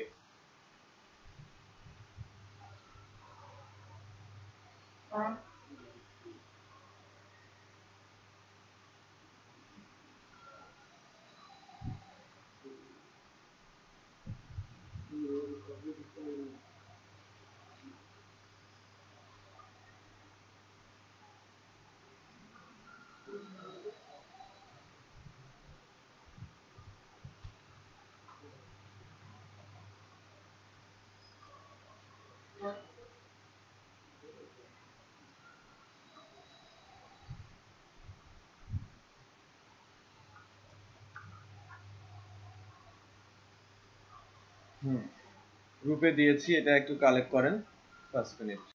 শেষ কিছু না, মাস্টার ব্লেডিংও আমরা শিখবো।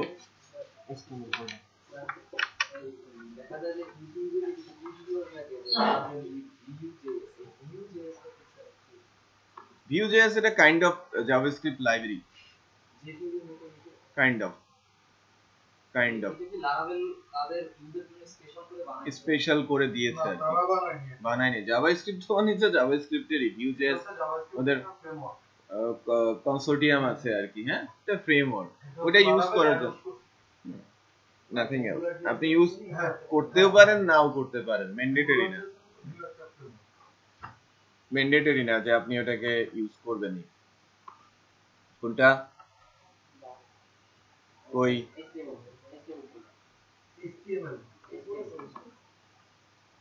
আচ্ছা, শুধু HTML।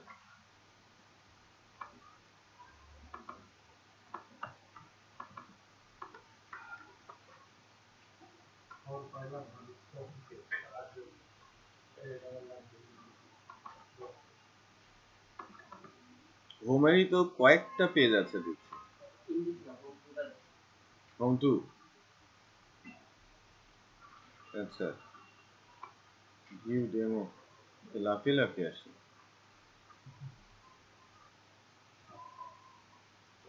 তো জাভাস্ক্রিপ্ট আছে। হোম কত? 2? এটা কি হোম পেজ? গড, ব্লগ নিউজ এজেন্সি তো, এটা নিউজ পেপার, যিনি নিউজ পেপার করবেন এটা ইউজ করবেন, এটা totally newspaper site.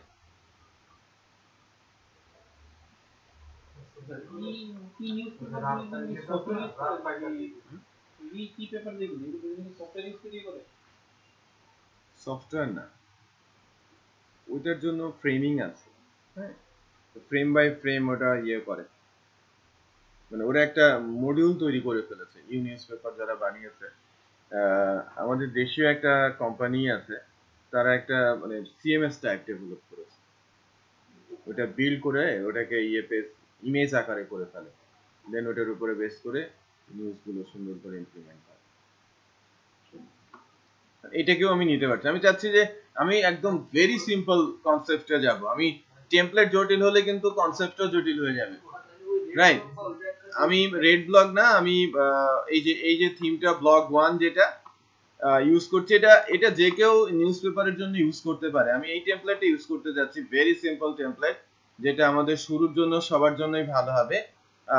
Simple, একদম ভেরি সিম্পল। হ্যাঁ, এই টেমপ্লেটেই আমি আছি, এইটাকেই আমি বসাতে যাচ্ছি আমাদের প্রজেক্টে। দ্যাট মিনস আমার ফার্স্ট গোলটা হবে এরকম যে আমি যখন আমার প্রজেক্টে হিট করব এই জায়গাটায় আমার এই থিমটা ডিসপ্লে করবে, রাইট, প্রাথমিকভাবে। সো প্রথম কাজ কি, যখন আমি টেমপ্লেটটা ইমপ্লিমেন্ট করতে যাচ্ছি সেই ক্ষেত্রে আমি এই টেমপ্লেটের যে কোডগুলো আছে, ইন্ডেক্সের যে কোডটা, এটাকে আমি মাস্টার বলছি। এটাকে মাস্টারিং করে ফেলবো, কারণ হচ্ছে আপনারা যদি একটু দেখেন, আমরা যদি একটু দেখি, একটু খেয়াল করেন যে আমি হোমে আছি। হ্যাঁ হ্যাঁ, এটা আমি সাইটে দিয়ে দিয়েছি আপনাদের গ্রুপে। তো আমি অ্যাবাউটে যাই, একটু খেয়াল করেন, রাইট সাইড এবং কন্টেন্ট চেঞ্জ হয়ে গেছে, বাট উপরের হেডারটা এবং নিচের ফুটারটা কিন্তু ঠিক আছে, রাইট, এবং নিচের যে ফুটারটা সেটা ঠিক আছে। আবার হোমে যান, হোমের স্ট্রাকচারটা বিট ডিফারেন্ট। আবার যদি আমি রিড মোডে যাই, রিড মোডে গেলে রাইট সাইড আছে এবং ভেতরে কন্টেন্টটা পরিবর্তন হয়েছে। একইভাবে যখন আমি পোস্টে ক্লিক করব, একইভাবে রিসেন্ট কমেন্টস বা আর্কাইভ বা আমি ব্লগে যদি প্রেস করি, আমার এই ভেতরের কন্টেন্টটাই কিন্তু প্রতিবার চেঞ্জ হবে। সো আমি আমার এই পেজটাকে মাস্টার পেজ বলতে পারি, মেইন পেজ, যেখানে আমার ম্যাক্সিমাম কোড থাকবে, আর চাইল্ড পেজগুলো আমার এই ভেতরের অংশগুলোতে আসতে থাকবে। এগুলোকে আমরা টেমপ্লেটের সেকশন বলে থাকি। তো টেমপ্লেটের পজিশন গুলোকে ডাইনামিক করা, যে লাইক একই পজিশনে ভিন্ন ভিন্ন ডাটা ডিসপ্লে করার যে টেকনিক, এটাকেই বলা হয় ব্লেড মাস্টারিং, লারাভেলা, রাইট। যে টেমপ্লেটের একই পজিশনে আমি ভিন্ন ভিন্ন ডাটা যেন ডিসপ্লে করতে পারি, রাইট। ওই পেজটাকে আমাকে সুন্দর করে ম্যানেজ করে নিতে হবে, যাতে আমার বেশি কোড লিখতে না হয়, অথবা আমার লোড টাইমটা যেন কমে যায়। কারণ একটা ওয়েবসাইটে সবচেয়ে ভারী ইমেজটা থাকে কোথায়? হেডারে, ব্যানার হিসেবে থাকে। সো ওইটা যদি আমার মাস্টারের মধ্যে থাকে, ওইটা যদি লোডেড অবস্থায় থাকে, পরবর্তীবার সেটা কিন্তু ব্রাউজারের ক্যাশ থেকে নেবে, নতুন করে পেজ লোডিং এর সময় নেবে না। পেজ লোড হবে শুধু কন্টেন্টের অংশটুকু। আবার খেয়াল করেন, যদি মাস্টারে কোনো পরিবর্তন করতে হয়, তাহলে একটা পেজ চেঞ্জ করলেই সব পেজের চেঞ্জ ইফেক্টটা চলে আসে, রাইট। আর ডাইনামিক ডাটাগুলো কোথায় আসে? তার কন্টেন্টের মধ্যে। তো আমি এই ইন্ডেক্সের কোডটাকে HTML code, pure HTML code, এটাকে কপি করে আমাদের যে master.blade.php ফাইল আছে সেখানে দিয়ে দিলাম। দেন যদি আমি লোডিং এ যাই, দেখতে পাবো যে রিসোর্স গুলো নেই, মানে কন্টেন্ট আছে বাট HTML এর কোনো ডিজাইন, CSS নেই।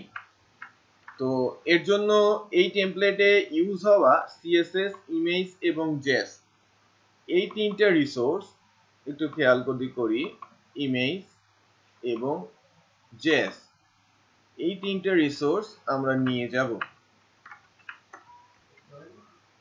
এটাকে আমরা নিয়ে যাব আমাদের প্রজেক্টে পাবলিক যে ফোল্ডারটা আছে সেখানে, ব্লগের পাবলিক যে ফোল্ডারটা আছে এখানে। এখানে অলরেডি দেখেন CSS অ্যাপের জন্য আর JS অ্যাপের জন্য অলরেডি আছে, ইমেজ নামে কোনো ফোল্ডার নেই।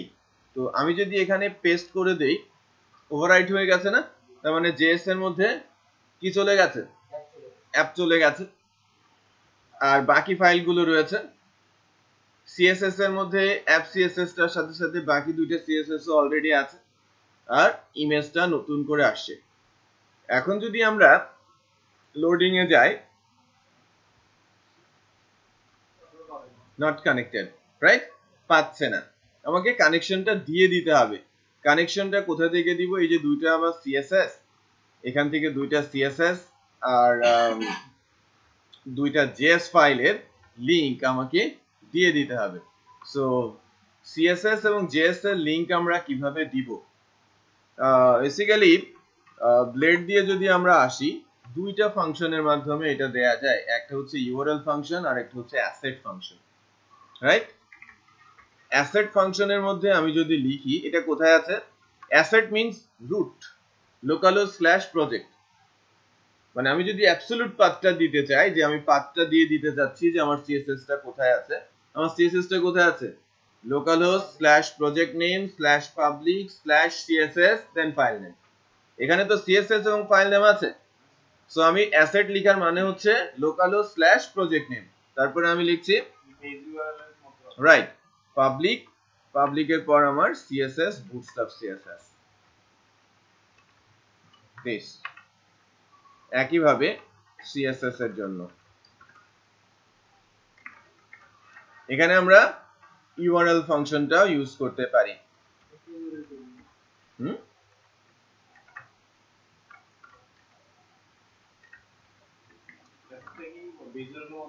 রাইট, এসেটটা বেস ইউআরএল এর মধ্যে ইউজ হচ্ছে, খেয়াল করেন পেয়ে গেছে।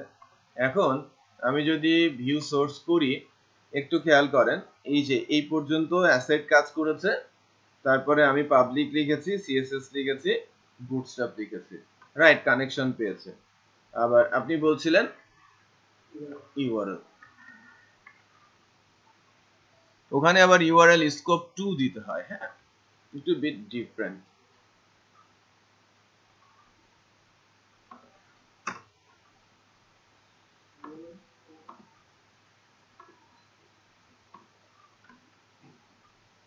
কাজ করেছে, হ্যাঁ, ইউআরএল স্কোপ 2 এটা হচ্ছে কন্ট্রোলার থেকে যখন বা ভিউ থেকে যখন কাজ করে তখন ওটা, আর এখান থেকে এই প্রসেস। বাট এখানে আপনারা অ্যাসেটটাই ইউজ করবেন বেটার, হ্যাঁ, এভাবেই যাওয়া হয়। আচ্ছা, সিএসএস এর বেলাও জাভাস্ক্রিপ্টের বেলাও তাই। আমি স্কোপ দিয়ে, এটাকে ব্লেড সিনট্যাক্স বলে, এটা পিএসপি ট্যাগ উইথ ইকো, এটাকে বলা হয় পিএসপি ট্যাগ উইথ ইকো, আমার ইকো দেওয়ার প্রয়োজন পড়ে না। অ্যাসেট পাবলিক স্ল্যাশ জেস,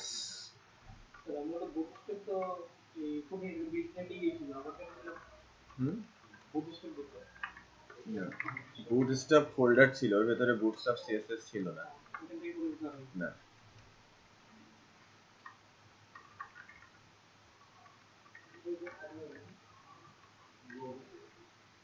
গেল, হ্যাঁ, জেস গুলো আসবে, জেস গুলো এখানে তেমন কোনো ফাংশনাল কোনো কিছু দেখতে পাচ্ছি না, এবং এটা নিয়ে কোনো লিংকও আমরা করি নাই। ইমেজ গুলো পাচ্ছে না, তাই না? ইমেজ গুলো কোথায় আছে? যদি ইমেজ এইচটিএমএল সোর্স থেকে হয় একরকম, আর যদি সিএসএস থেকে হয় পেয়ে যাওয়ার কথা। সিএসএস থেকে হলে তো আমরা কোনো পরিবর্তন করি নাই পাতে। এই যে এখানে যেহেতু আমাদের পরিবর্তন আছে, এটা একটা পেইনফুল জব বলতে পারেন ফর ফার্স্ট টাইম।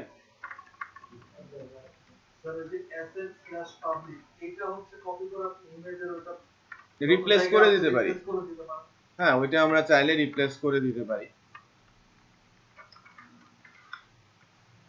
যে হোম পেজে আসে, সো আদার্স জায়গাগুলোতে যদি থাকে সেটা, এই যে বাটন টাটন গুলোতে সিএসএস কালার বা কোনো কিছু যদি মিসম্যাচ হয় তখন দেখা যাবে যে এখানে একটা ইমেজ আছে, আর মনে হয় না অন্য কোথাও ইমেজ আছে। হোম পেজে শুধু 2-3টা কন্টেন্টের মধ্যে ইমেজ আছে।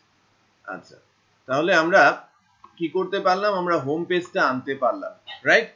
হোম পেজটার আনতে হলে নিয়মটা কি? কোডটা আমরা প্লেস করব, অ্যাসেট গুলো কোথায় রাখবো?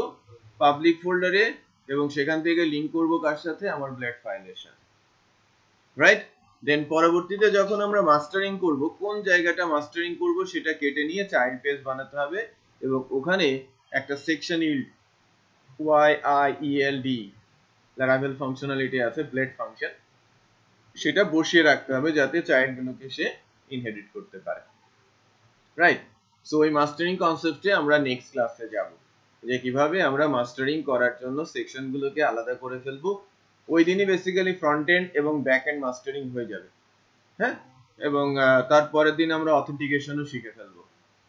ওকে, সো 3 দিন যাবে, আর 5 দিন লাগবে আমাদের ক্রুড মানে 3 দিন লাগবে ক্রুড শিখতে।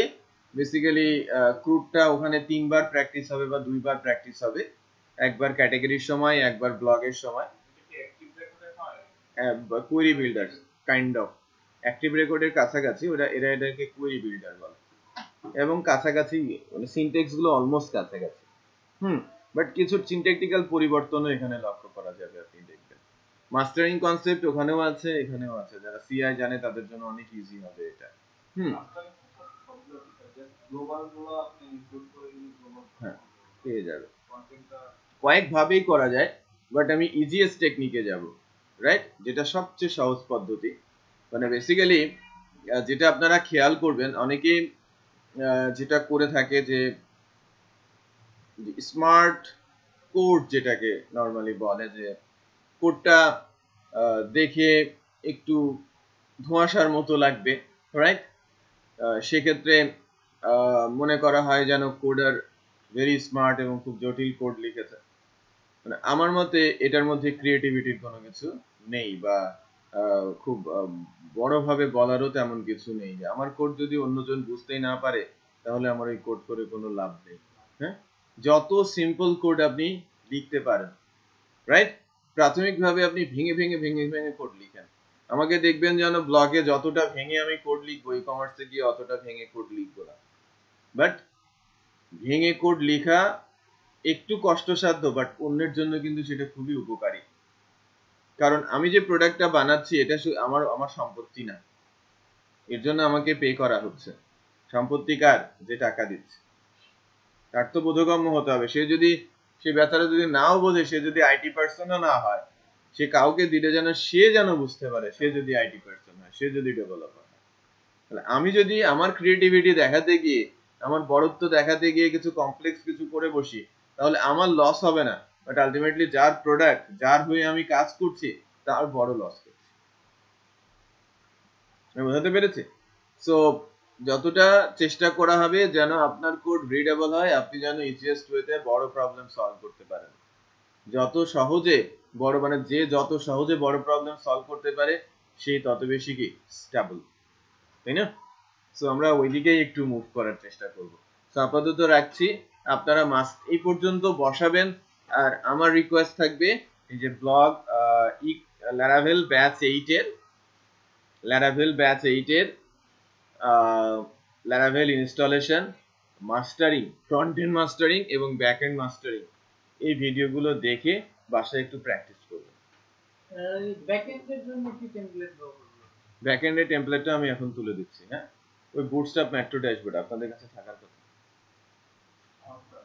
বুটস্ট্র্যাপের মেট্রো ড্যাশবোর্ডটা থাকার কথা যদি না থাকে আমি এখনই তুলে দিচ্ছি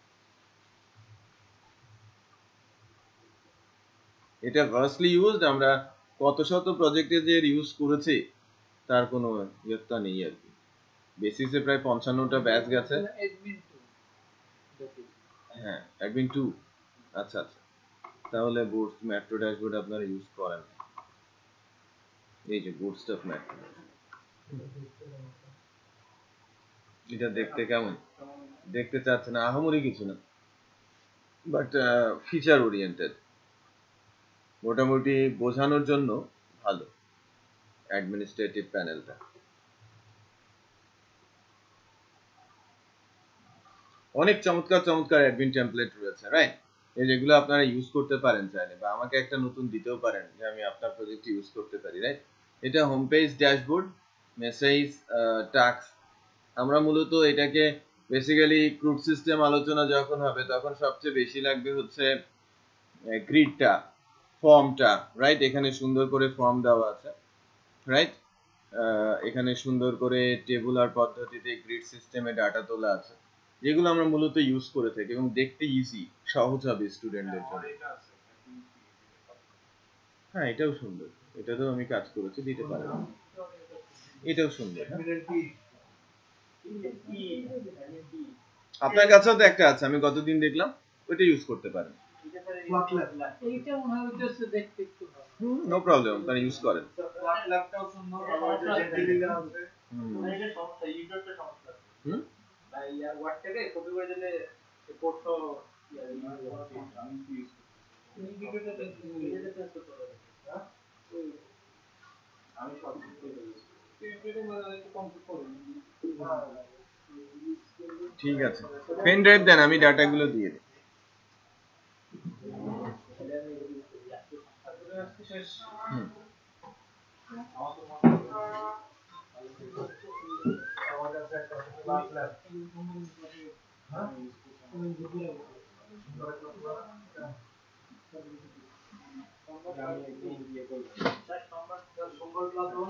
সোমবার হচ্ছে হ্যাঁ জান আমি ক্লাস শেষ আমি রওনা দিব আল্লাহ হাফেজ। আল্লাহ হাফেজ। 14-15 সরকারি ছুটি, হ্যাঁ অফিস ক্লোজ থাকবে। এটা কি গভর্নমেন্ট হলিডে কিনা? যতদূর জানি আমার এমপ্লয়িরা আমাকে বলেছে, আমিও মোটামুটি খোঁজ নিয়েছি যে লাল কালি সরকারি ছুটি, লাল কালি সরকারি ছুটিগুলো আমরা ফলো করি, অন্যগুলো ফলো করি না।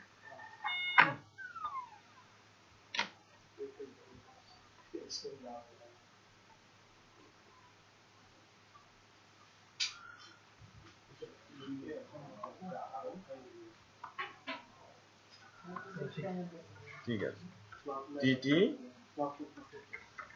আপনি গ্রুপে আপলোড করবেন, হ্যাঁ যার যে অ্যাডমিন টেমপ্লেট আছে গ্রুপে আপলোড করবেন।